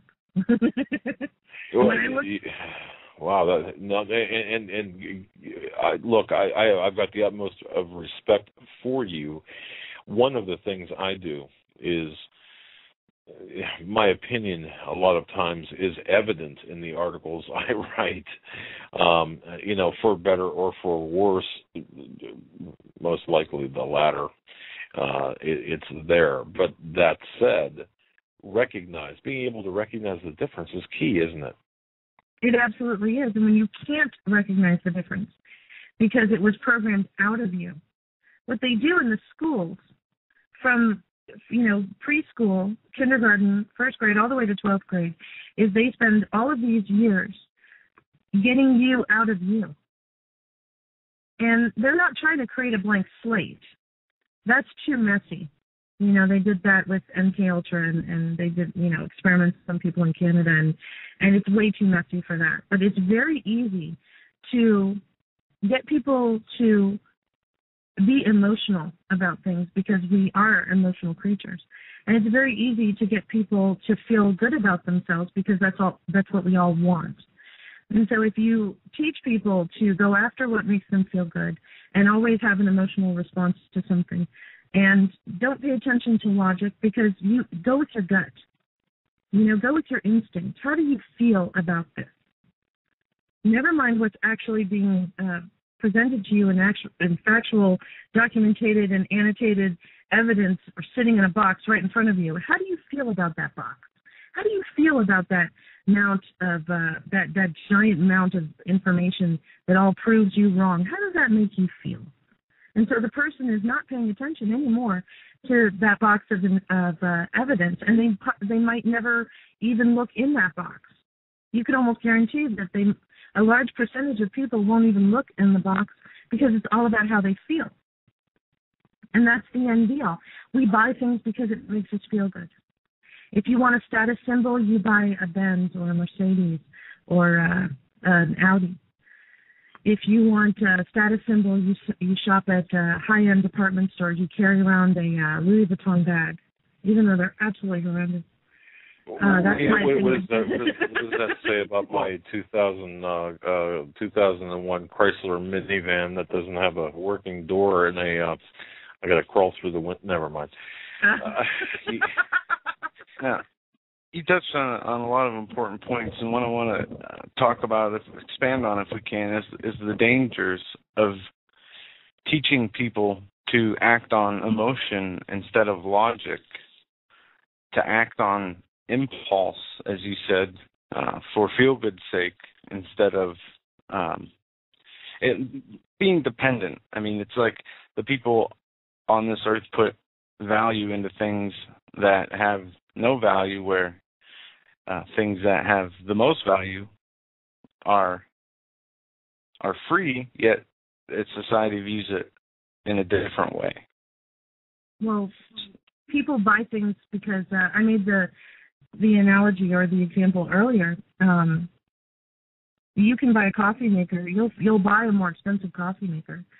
All the coffee makers, every item that you purchase has a built-in death date. It's called planned obsolescence. Everything you buy, every shoe, it doesn't matter where you bought it, or if it's a Jimmy Choo shoe, or if it's a shoe that you bought at Kmart, it doesn't matter. It's all built in. It's got a birth date and a death date, and it will fail. And they know this. Planned obsolescence was one of the most brilliant things they came up with because it's constant consumerism. Everyone's purchasing a coffee maker at different times in their life, and they are guaranteed that people will buy coffee makers again. Now, with different brands. Oh, man. You just made so you're telling me the coffee maker I have right now that I'm drinking a cup of coffee on, this could be my 4,352nd cup of coffee. You're saying that maybe at 5,010 it'll stop working regardless. Is that what you're saying? Yes. Everyone listening to the broadcast, pull up a search engine and put in planned obsolescence. And I don't know how to spell obsolescence. I don't remember off the top of my head. But go look that up. There's a wonderful documentary about the light bulb and Thomas Edison, which explains, it's actually a documentary about planned obsolescence because the light bulb was the first item that they did this experiment with, and it worked so well that all corporations do it. Everything you purchase. Everything, period. There's no exception. Wow. It's truly, I've never heard of that before, and I've got to tell you, I'm very surprised. I don't know, maybe not surprised, just to hear it. Look, tires wear out, shoes wear out, appliances wear out, but to know that there's a death date, to me, that's rather disturbing to me. Yeah, and that's so people will buy a new one, right? Not get the old one fixed because it's probably you can't repair it. Well, absolutely. Oh man. Absolutely. Most men are. They may have a toolbox. They go to Sears and they buy the craftsman tools, but they don't know how to fix anything. I happen to be married to a man who can fix anything. So when the coffee maker breaks, he fixes it so it works. He goes in there and reworks the gear so it works. But absolutely, every item has a birth date and a death date. So what they do is they do questionnaires. They want to know how you feel about the product because they go statistically around the spectrum and decide how many people are going to buy the same product, what percentage of people will get upset because they spent all this money and they'll go buy the cheaper product, what percentage of people will be upset because they bought the cheap product and they'll go buy the more expensive product. And they know exactly how you behave because they ask intimate details about your personality, so they know how many people, what type of personality you are. When you go to purchase something, it's a marketing sales technique. I'll give telemarketers are taught that you have to ask a question at least 7 times before you'll get an agreement or a yes. If the person is not going to say yes at the first time, what you do is you talk to them about the product, and then you say, at the end of the little spiel that you have, you say, well, can I have your credit card number and let's ring you up for that item today? They say no. You go back and ask them how they feel and what's going on in their life. And you always end the conversation with, well, how about I take that credit card number now and I will ring you up. Eventually, after 6 times, on the 7th time, they'll say yes. And they started doing this insidious thing to the students, is giving them tests, which were actually questionnaires. And they told the students that there were no right answers, but there actually were right answers. A mother in the 80s, and at the end of that article that you've talked about, the Dumb Down Our Children article, is a 27-minute or 30-minute video on a mother who, it looks like the early 1980s. It's a VHS on YouTube. What she says is absolutely mind-blowing. She found out that her daughter took this test. She went to the school board. She said she was told that she was not allowed to get a copy of the test because it was a closed test and nobody was allowed to see it. Well, she kept fighting them and fighting them and fighting them, and finally they not only sent her the test, they sent her the answer sheet. And she was told that there were no right answers. And what she found were the right answer was any answer that facilitated the ideology of going with the flow, of going with the crowd, of doing whatever your friend said, except if you were going to directly disobey your parents. Then they would encourage children to go ahead and go with what their parents said. But if you were not directly disobeying your parents, in all instances, go with the flow, just go with the crowd, just do whatever your friends are doing, be cool, be the river, not the rock, don't stand up for yourself, just be part of the crowd.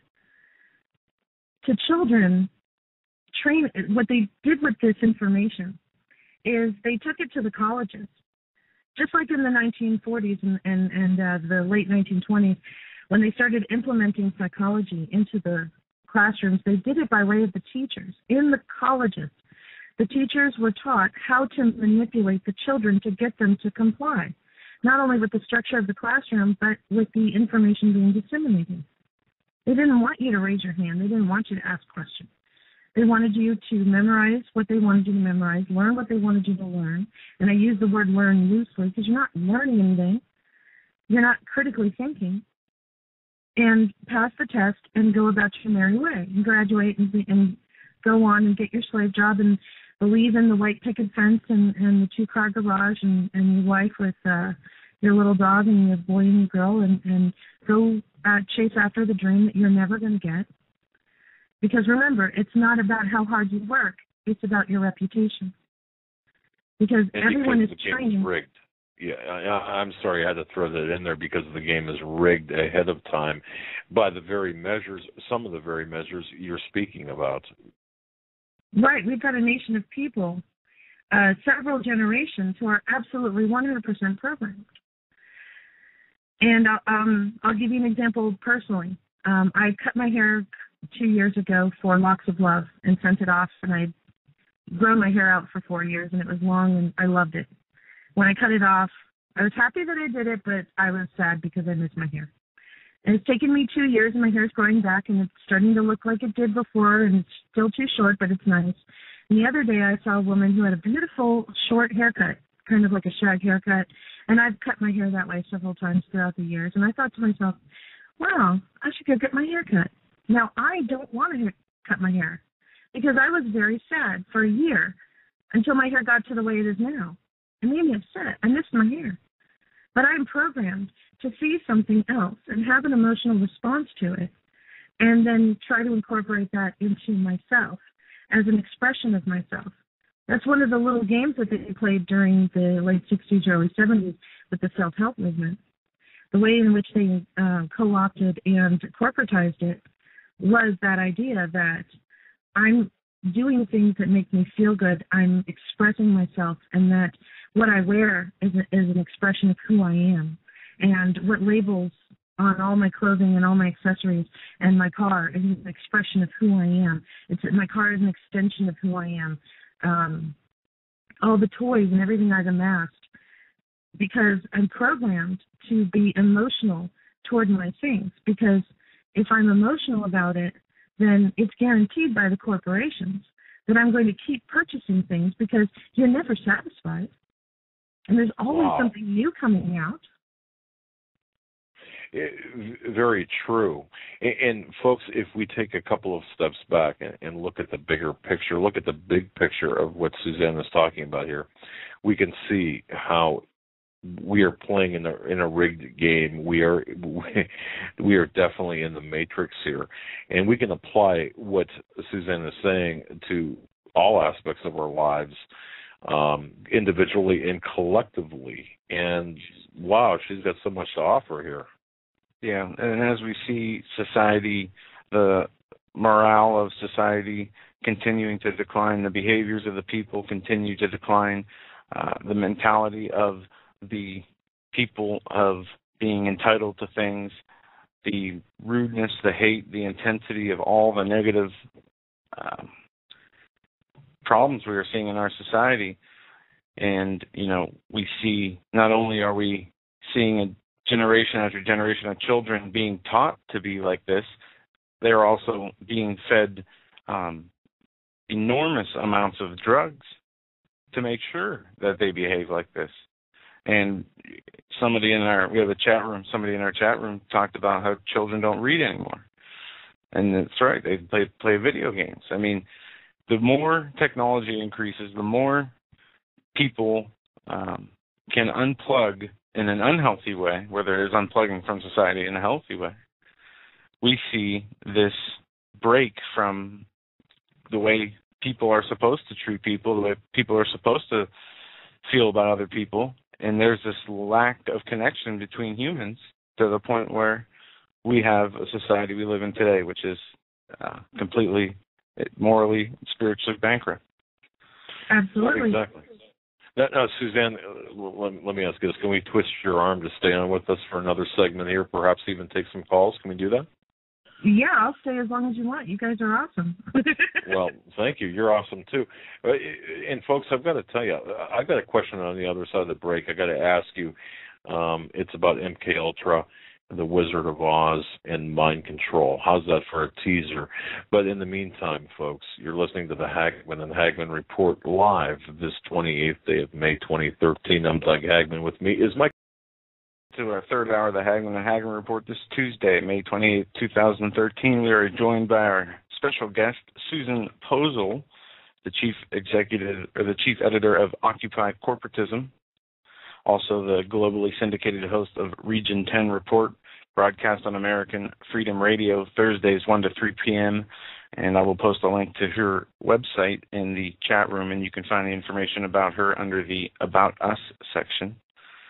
Very interesting hour we had as we were talking about the effects of social engineering done by globalists as they attempt to lobotomize our future generations of children to the point where they are basically, as V said the other night, worker drone zombie bees.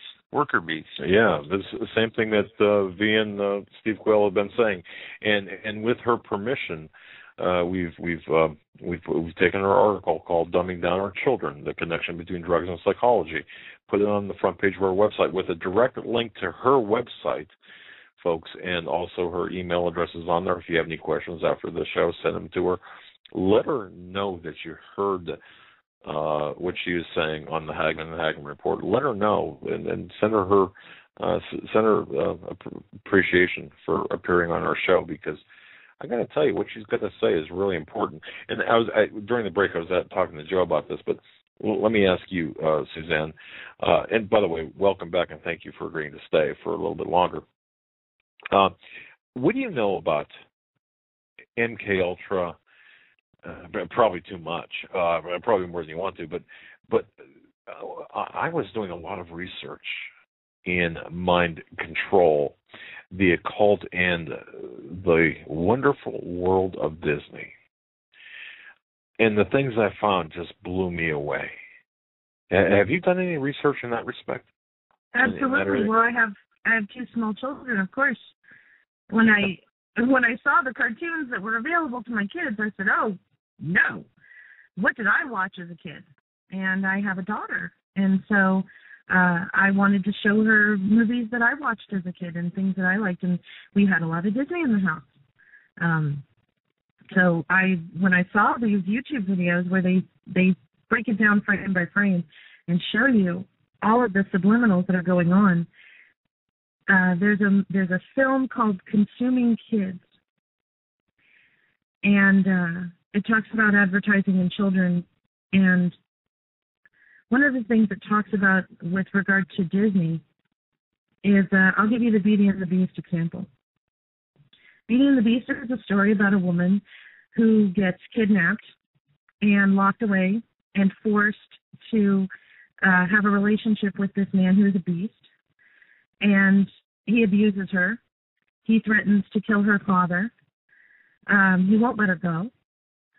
And she eventually acquiesces, because at some point during the music montage, he hands her or does something cute, and she thinks to herself that it's really not his fault.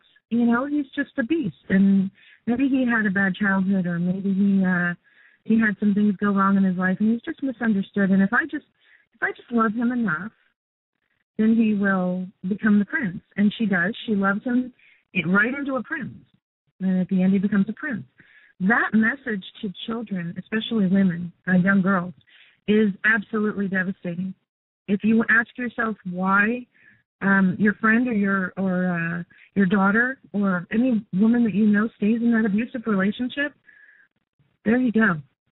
It's conditioning women to think that if you just love a man enough, if you just do everything he wants, he'll change. You can change him. Just keep doing it. Keep working hard. It's the same thing they tell you at your job. If you keep working hard, you'll get that promotion. The problem is that people decide to change of their own volition. Some instance may trigger it, but people choose to change. You know, when I tell people, when they ask me, well, how did you wake up? I woke up because I decided to watch a 6-hour documentary on the crash in 2008, and that's when it hit me. Oh my God, the fiat, it's not money. There is no money. It's all fake. But nobody forced me to watch that. Nobody turned on the light for me. I did it for myself. And so this message that they send to young girls is absolutely horrible, and it contributes to the abusive relationships that women end up in and stay in and go back to, and then some of them end up being killed by these men. Because we are sending messages like in Beauty and the Beast to our daughters, that if you just love him enough, he'll change. You just got to love him. Suzanne, do you see the actions taken by these people to make people so suggestible, basic zombie-like behaviors? What is their end goal? What is their end purpose, or what will they achieve, they being the constructors of this society, or the destructors? Yeah, what will they achieve by having a population that could care less about anything but their own selfish, materialistic, and feel-good attitudes? Well, John D. Rockefeller said, I do not want a nation of thinkers, I want a nation of workers. And there it is. If you are selfish, you're going to work hard so you can get that money, so you can go give yourself that reward at the end of the week. If you wait until Friday and you celebrate and you come home and you're tired and you sit on the couch, even though you've been sitting in a cubicle, basically in a little cell all day, but it feels so good to take off your shoes and sit on the couch and Maybe you pop open a beer, and maybe you're going out to the movies with your friends, and you deserve it. And maybe you're going out shopping with your girlfriends the next day because you deserve it. And maybe you're going to go to the spa and get some massage and relax because you deserve it. That's what they want. Because when you work tirelessly all those hours for that week for basically what would pay for your basic sustenance, it's not anything extravagant. You shift around your finances in order to pay for the things you deserve because you have been programmed to think that you deserve it. Go ahead and buy it on credit. Oh, that was the wonderful, brilliant idea that came out with in the 50s, buy it on credit. You don't actually, not only is the money, the physical representation, the dollar bills, the $100 bills, the 20s, that's all fake. It's not there's nothing backing that. You can't walk into a bank now like you used to and say, I want this $5 bill's weight in gold, or I want these $2 bills weight in silver. You can't do that anymore. In fact, I remember when they told us all to turn in our $2 bills. Do you remember that? No, the $2 bills, no. You remember? They wanted them all. They were just weird, and they weren't in circulation anymore. So if you got one, go ahead and turn it into the bank. I remember that. I was a little girl. I was always looking for a $2 bill in my change so I could give it back to the bank. Interesting. Well. Again, we're looking at this, and ladies and gentlemen, our very special guest, is Suzanne Pozell, OccupyCorporatism.com. Check out her website; it's connected to our front page as well. Suzanne, you ready to take some calls from listeners? We got some people who want to ask you some questions. Want to talk? Absolutely. Are you up to that? All right, we can rock and roll. I love talking to the audience. Yes. All right. For those who want to call in, the number is 661-244-9839. It's actually unlisted. We do have people on hold. We're going to go to 719 first. Yeah, people on hold. We don't screen our calls, by the way, so just want to warn you. 719. You're live on the air. Hello. Yes, it's me, Donna. How are you guys? Fantastic. Donna. Okay. I have a question. I noticed I have 2 grandsons, and I noticed they do these tests. I had children a long time ago. I don't remember these tests.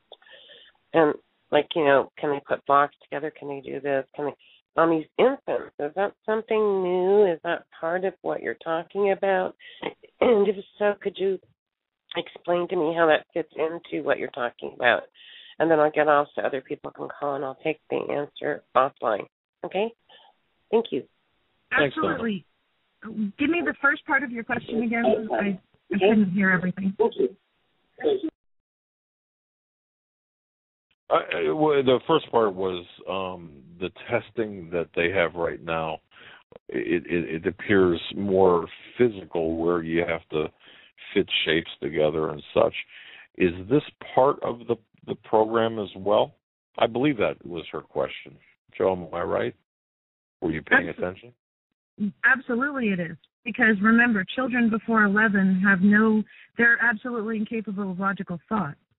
So don't bother to tell them anything where they would have to sit down and think about it, because they just don't have the cognitive capabilities. That's what was decided in the 1940s. So young children are given simple toys to basically just satiate them or give them something to literally play with. And they will be entranced by it, and they won't bother you.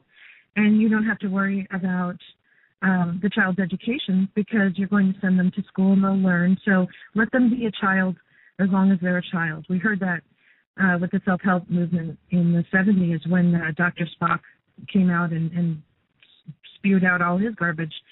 But we came to the idea that kids only have a short amount of time to be kids, and let them be kids and let them play and let them have a good time, because soon they'll have to go to work and they won't have a good time, and they'll have to get up at 6 a.m. and they won't like it. So let them just have a good time now. Well, the danger of that ideology is, before that, when children were at home and when children were learning at home, they also had responsibilities. A lot of children grow up on farms. And you have to go milk the cow when it's time to milk the cow. There's no discussion. You have to go feed the chickens and collect the eggs at a certain time, otherwise they're going to step all over the eggs and break them.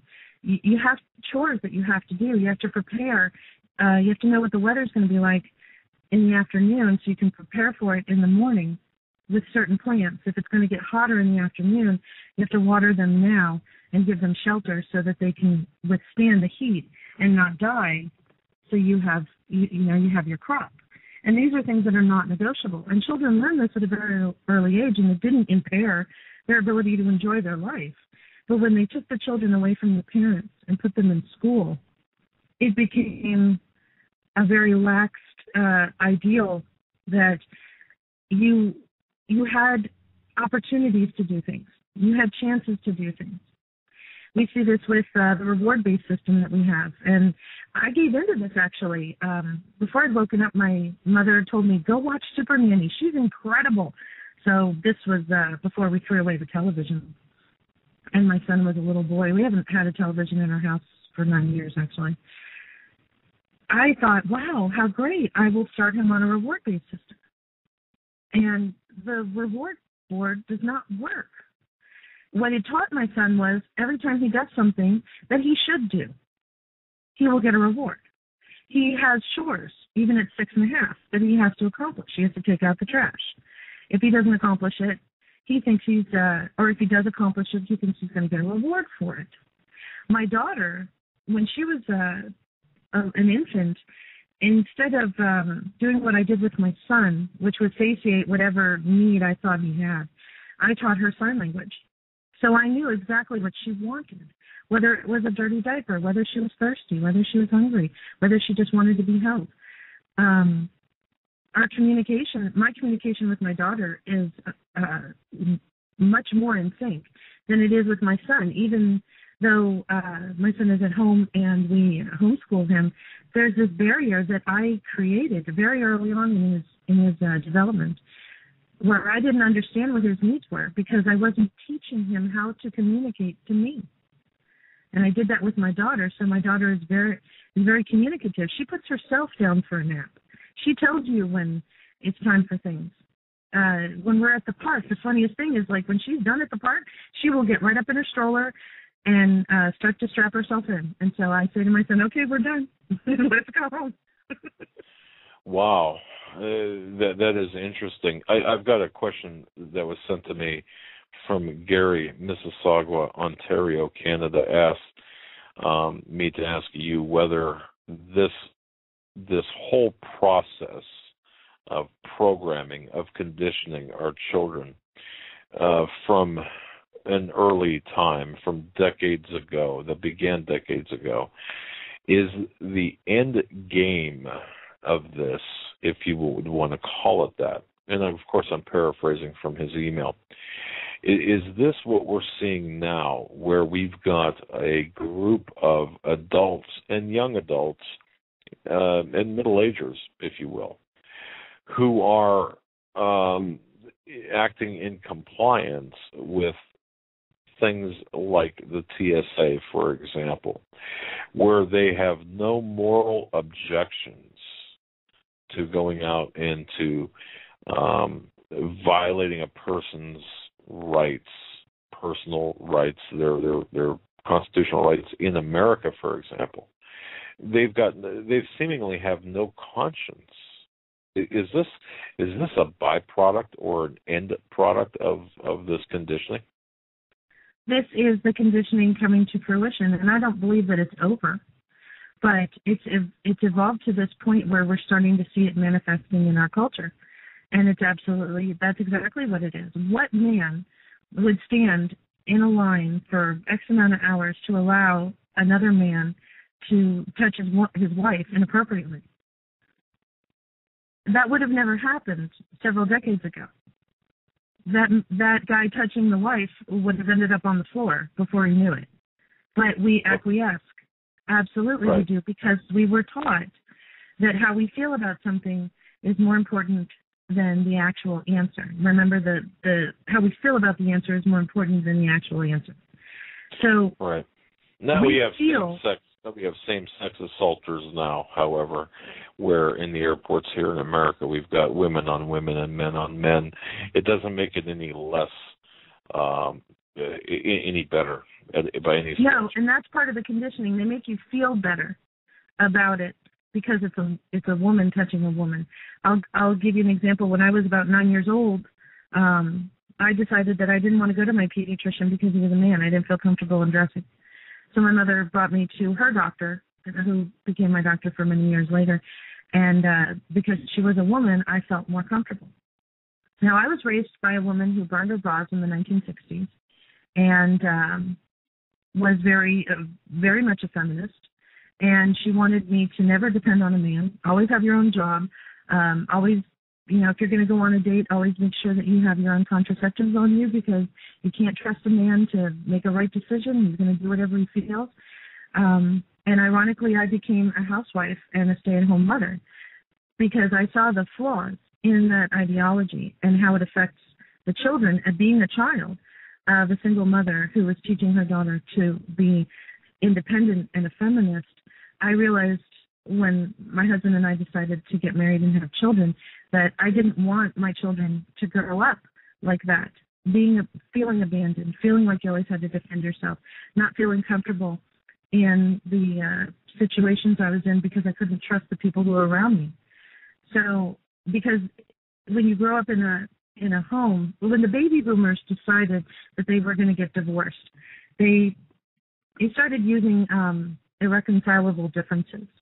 And I think I fudged that word when I was saying it. But it basically is a catch-all. I woke up in the morning and I didn't like the way you looked, and so I'm going to file for divorce on my lunch break. And basically that's what happened. And it became a cultural thing where it was unheard of that the man and the woman stayed together. Then it became, let's just live together. And then it became, when my husband and I got married, and both of the children are from him, and we all have the same last name, people are shocked that we're a family. They keep expecting one of the children to have a different name or be from a different father, and my husband adopted that child. That's why they have the same last name. It's very shocking to people that we're all a family, a traditional family.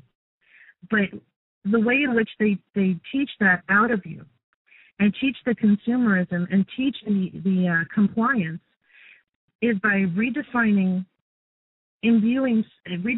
words, imbuing social memes, giving you the appearance that you are doing what's best for yourself. And if everyone's doing what's best for them, the community deteriorates. It's destroyed. It's instant. Well, it's instant in the sense that it's generational, and within maybe 1 or 2 generations, you're going to see what we see today, which is people just saying, okay, well, I had an emotional response to 9/11, so I understand that we're on this indefinite war on terror. So even though I don't like it, I'm going to go ahead and allow myself to basically be molested and violated in order to get on that flight. And it's as simple as that. Wow. Very interesting. Now, I got to tell you, ahead of the calls, I've got probably a dozen emails here from people, and their wording varies slightly, but I've got to ask you these questions. Fritz Springmeier had gone into a lot of research, done a lot of research into deeper insights into the Illuminati, for example, talking about mind control, talking about training, even training the unborn child. The Illuminati work with children, twins, the trauma-based mind control. There are a lot of questions from listeners surrounding this. Without reading the dozen or so questions, and I can do that, but before I do you have what are your thoughts on, for example, mind control here by the Illuminati, using our children, specifically our children, as, the slaves, if you will, developing Manchurian candidates even? What are your feelings on this? Well, they absolutely do. The doctor's name was Cameron, Ewan Cameron, up in Canada. And the CIA chose Canada because at the time, in the 1960s, Canada had a laxed legal system, which was advantageous for them. They couldn't perform these LSD experiments here in the United States because they'd run into some problems. What Cameron did was he wiped the slate clean.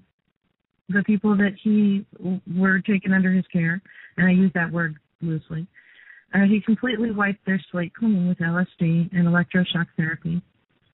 And it wasn't as successful as they thought it would be, in the sense that the people who came out they didn't know how to go to the bathroom, they didn't know how to speak, they were babies. They had to be taken care of. They had to be taught all over again, every single thing. All the first 2 years of your child's life and how you had to basically do everything for them. They had to teach them how to hold their head up. With general mind control, I see it it's a lot easier to get people at an impressionable age. And as soon as you take the children away from the parents and you've got them for 4 or 8 hours, whatever you say goes. And because the children at home are taught to respect their parents, they don't question authority. They don't question their teacher. And the ones that do are dealt with, either pharmacologically or through some kids don't get to go to school anymore. They get suspended from. I've known children who got suspended from the entire district, and these are not bad children. They just didn't comply. A lot of parents are running into psychologists who are called counselors in the school, and the teachers and the principals are now recommending that your child go on some sort of mood stabilizer, even before you get to the psychologist, and as a condition of the child returning back to class.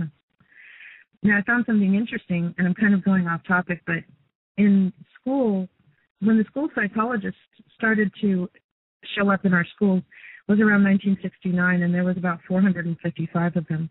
In 1992, there were over 16,000 of them. And it's also correlated with the amount of violent outbursts from children, ranging from elementary all the way up to high school, and ranging in all spectrum of violence on themselves with suicide, violent acts towards their fellow students or the teachers, and violent acts towards property on the school, like burning down the school. These incidents have started rising as they put the psychologists and the psychiatric community into the schools as more children were being given mood stabilizers, which they readily admit that they don't know what's going on. In fact, they openly admitted that earlier this year, and I wrote an article about it because Obama came out and said that he wanted to start an initiative just like we did with the human genome. And one of the gentlemen who worked on the human genome, who has ties to the Eugenics Society, is working on this brain mapping project because they admit that they don't understand how our brain works. They don't understand how the neural net works, how the receptors in our brain works, the electrical impulses, the chemical bio network that's going on in our brain. And they want to map out everything so that they can understand that. Well, why would they want to do that? Because the psychiatric community is probably, and this is my opinion, getting sick of being accused by other people in the psychiatric community of even the National Institutes of Health. Then I'm kind of digressing here, but the new DSM just came out. Now, Joe knows about that. Yes. Thank you for bringing that up. Go ahead. And some of the things in there, when I wrote the article, I was just shocked. Some of the things that really shocked me was if your child has regular temper tantrums, they now have a bipolar disorder. And I can't remember what the term of it is. It's 4 letters, or 4 words, I'm sorry. Bereavement now has to be monitored, almost from the point where you lose the loved one, because bereavement could turn into a deep depression. And so everyone who is now mourning the loss of a loved one, you're under monitor. You know, your friends and family are being told to monitor you because you could suddenly become very depressed and maybe commit suicide. And they want to prevent that. And the psychiatric community is all about prevention. They know that there's no disease going on, so they're treating symptoms.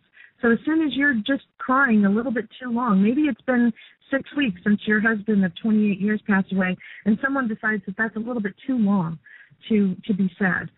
So they make a phone call, and all of a sudden you've got a mental disorder, and it facilitates pharmacological treatment. Wow.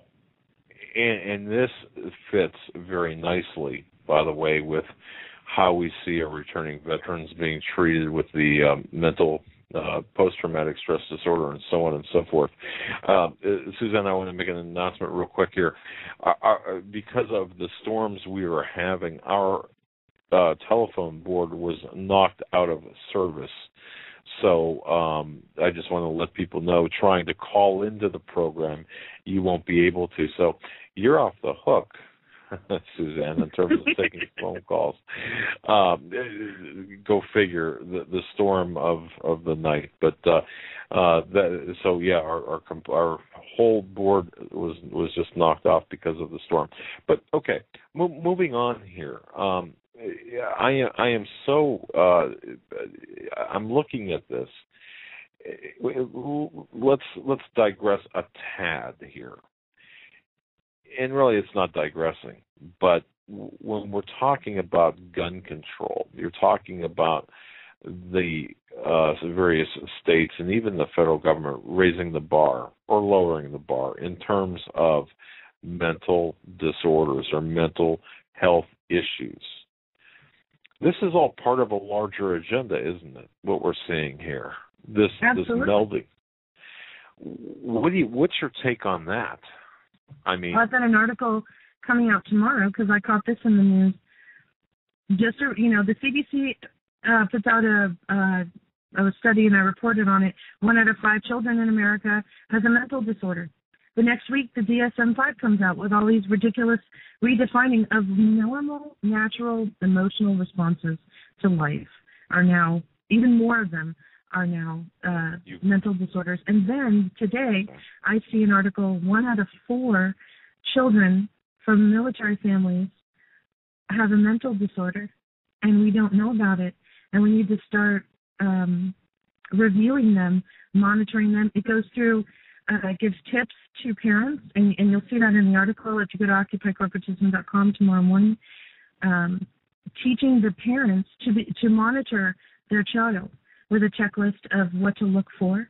And the first line of response is the pediatrician who works for the medical industry, who is hooked up with the pharmaceutical industry, who gives the psychiatric industry purpose.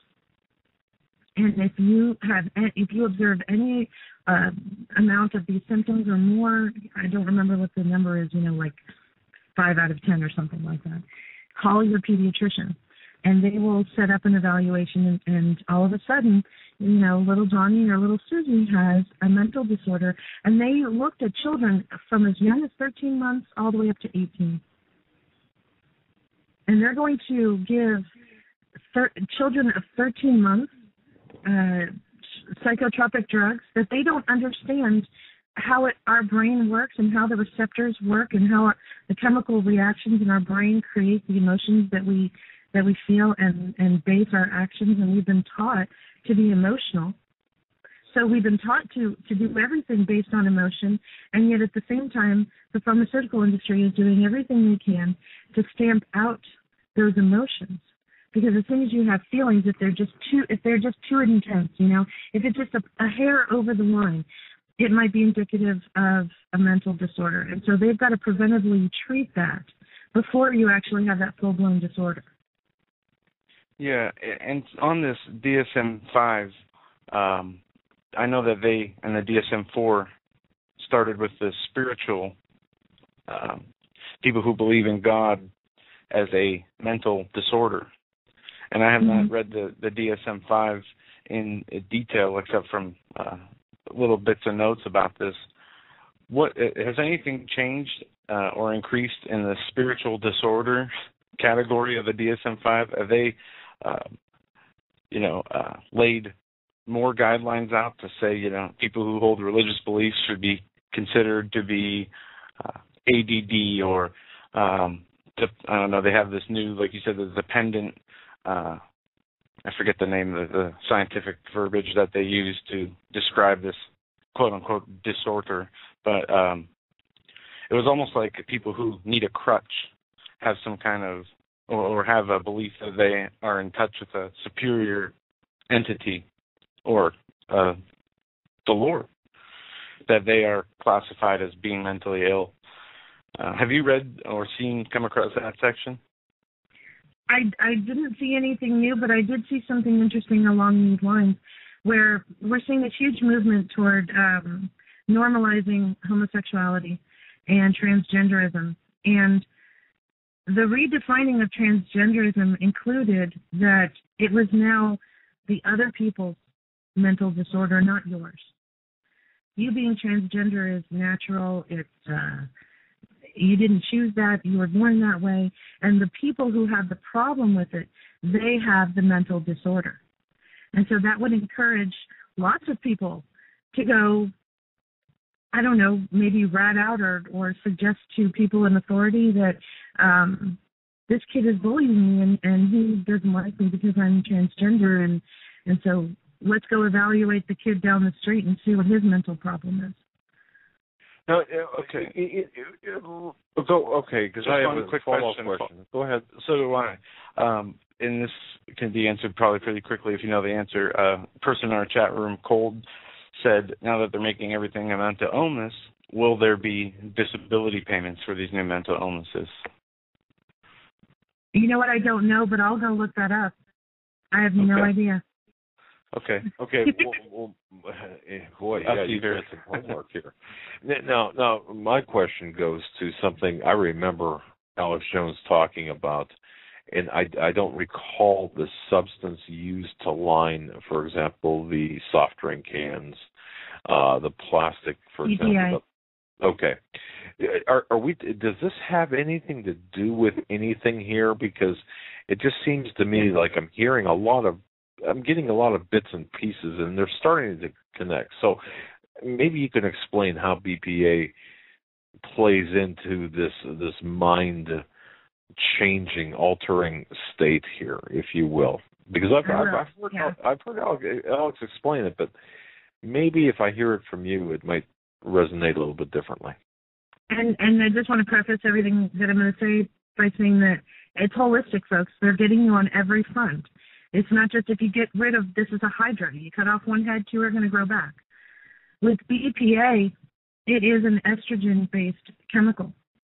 So it adds estrogen to the male chemical makeup that is foreign, and so it feminizes men. And in developmental stages, that is absolutely that is 100% detrimental to a young boy who is developing his testosterone levels to have estrogen in his chemical makeup of exorbitant amounts on a regular basis. It's going to create a man who is not what we used to call, maybe John Wayne, a man. He'll be effeminate. He won't be the traditional way we assume to be a man. In a woman, it over-feminizes women and contributes to breast cancer and ovarian cancer and reproductive problems. And this absolutely. Wow. Well, the reason I asked that question, because I got to be thinking about this when you were talking, and I probably should be paying more attention, but this is something that really bothers me. You've got the majority of our population who are heterosexual in nature. I mean, 97, 90% heterosexual, normal, husband and wife, girlfriend, boyfriend, whatever. The sexual attraction is the heterosexual. But now we are in the closet, so to speak, although the 97% is not homosexual, there's really much less cultural support for the heterosexual institutions of the family, of the motherhood, of the fatherhood.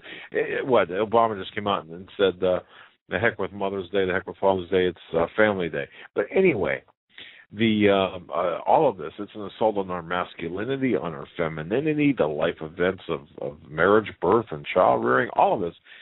You know, what we're seeing here is, once again, the redefinition, but this is being helped, if you will, in my view, along with what you're saying is the artificial components like BPA and other things, along with, and if that's not bad enough, you've got the assaults by the schools and by these academia that, hey, this is the new normal, so we're getting it from all fronts, aren't we? Absolutely. Well, the audience would do good to look up the UN Human Rights of the Child. And in that document, it explains children have the right to eat what they want and do what they want, and their parents do not have the right to say no.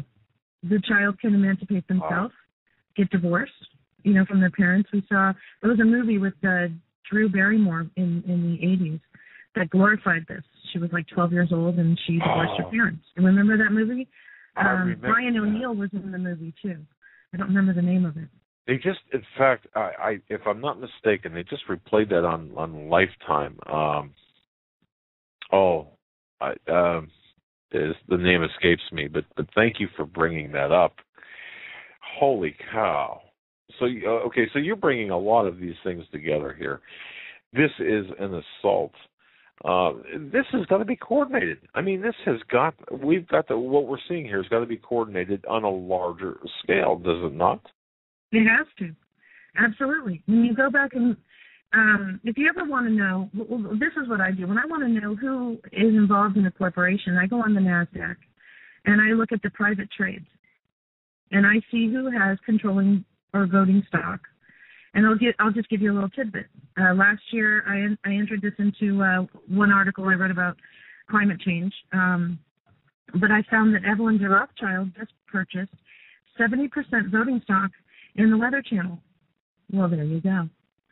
The next time you were watching the Weather Channel and they're talking about how humans and CO2 and biodiversity and extreme weather and it's all your fault, just remember where it's coming from. So if you want to know who is controlling a corporation, and it's always the same people, just go on the NASDAQ and look at the private trades and see who has controlling stock, who is investing the most money into it.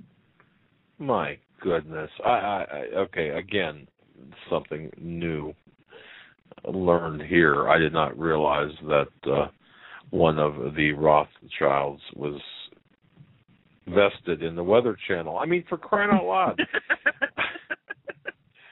All right.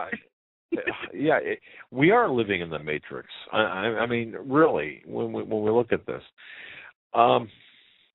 Do I dare ask you what your belief is? And we're going totally off script here, and we've covered so many points. And thank you for being such a good sport about this, because we really didn't have a script in front of us or any questions eked out in front of us. But if what we're seeing is all fake, I mean, what are we to make of it? And you mentioned your awareness, becoming aware in the 2008 economic fiasco. Where do you see us going with our economy right now? I mean, are we not at the precipice of total economic collapse right now, and people are still buying their big box TV sets and iPads and iWhatevers? I mean, isn't this what's going on right now? Absolutely it is. QE3, when I took a look at what Bernanke was saying, I had recently written an article about how the UN was doing this massive land grab in Africa. And I thought to myself, well, gee, if I was going to steal the land from the people, and 1 out of 3 homeowners statistically is a registered gun owner, I can't really do what I'm doing in, thinking like these people think. I really couldn't do what they're doing in Africa, where they just storm onto the land and burn down the huts and kill anybody they can and force the people off the land. Because if you did that in a city here, 1 out of 3 is a registered gun owner, you might get shot. So how am I going to do that? Well, when I looked at what Bernanke was doing, I said, oh, this is how he's doing it. QE3 is all about purchasing from the banks who created the debacle themselves with the mortgage-backed securities. He's purchasing the mortgage-backed securities. He's purchasing the deeds. Now, I have a friend who works in helping people stay in their homes up in Washington, and she works for a law firm, staffing law firm, and they are doing wonderful things, helping people who have been foreclosed on stay in their homes and fight legally. And I asked her, well, how many of these, she's been working in it for a year in this industry, and I said, how many homes, how many pieces of property, because it's not just the homeowners, it's anybody who owns a piece of property is affected by this. I said, how many homes and pieces of property were securitized? She said, nobody knows.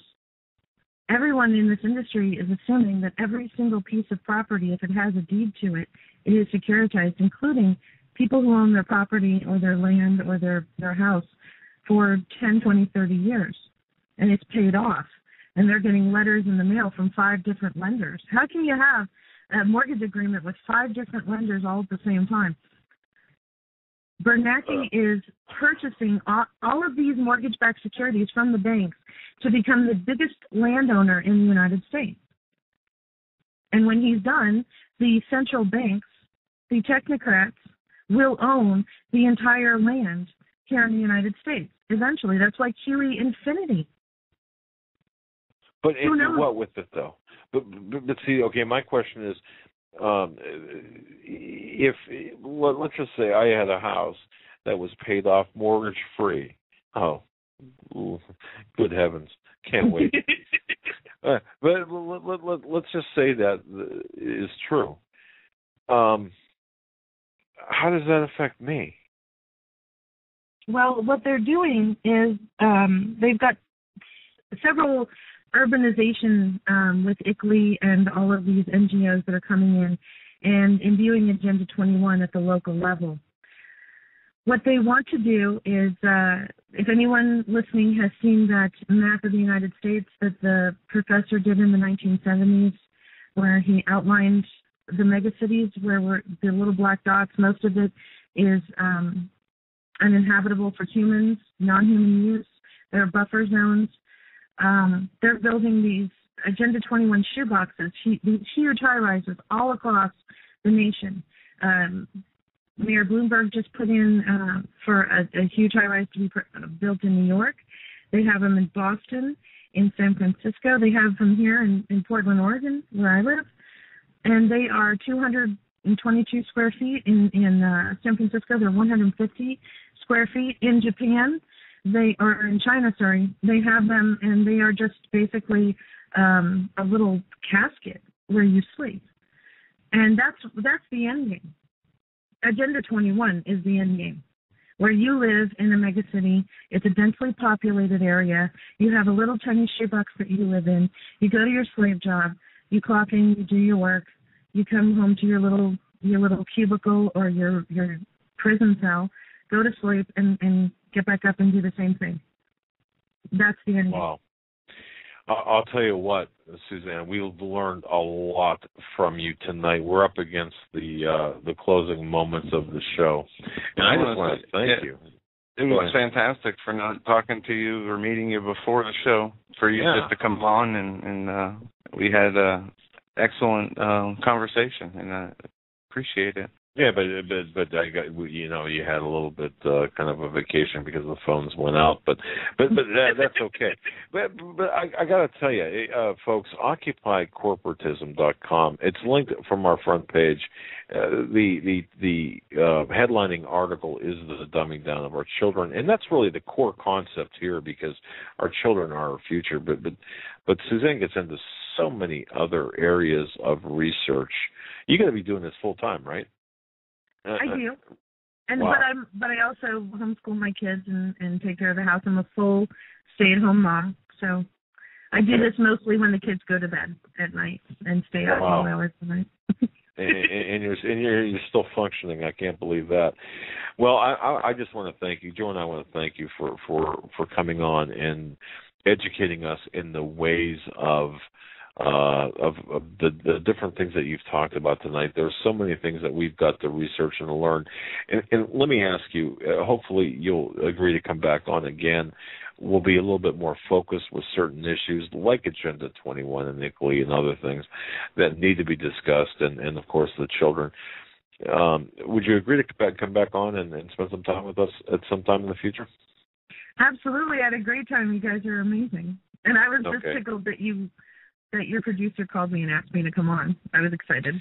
Well, it's great. I'll tell you, we've got we've got the best listening audience in the world as far as I'm concerned. They're really up on so many things that we're experiencing, but you have a lot of great answers, and your perspective is one that adds a certain flavor to our program. So I want to thank you very much for coming on. I want to say God bless you, and until we talk again, you stay safe and keep doing what you're doing.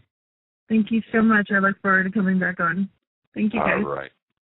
Folks, that was Suzanne Posel of OccupyCorporatism.com. That's OccupyCorporatism.com. You got to visit her website. She's got so much information packed into that website. I couldn't believe it. I was going all over the place, as you could tell, obviously, Joe. I have ADD. By the way, folks, we might have a surprise for you tomorrow night. We're trying to work something out. It's at the last minute.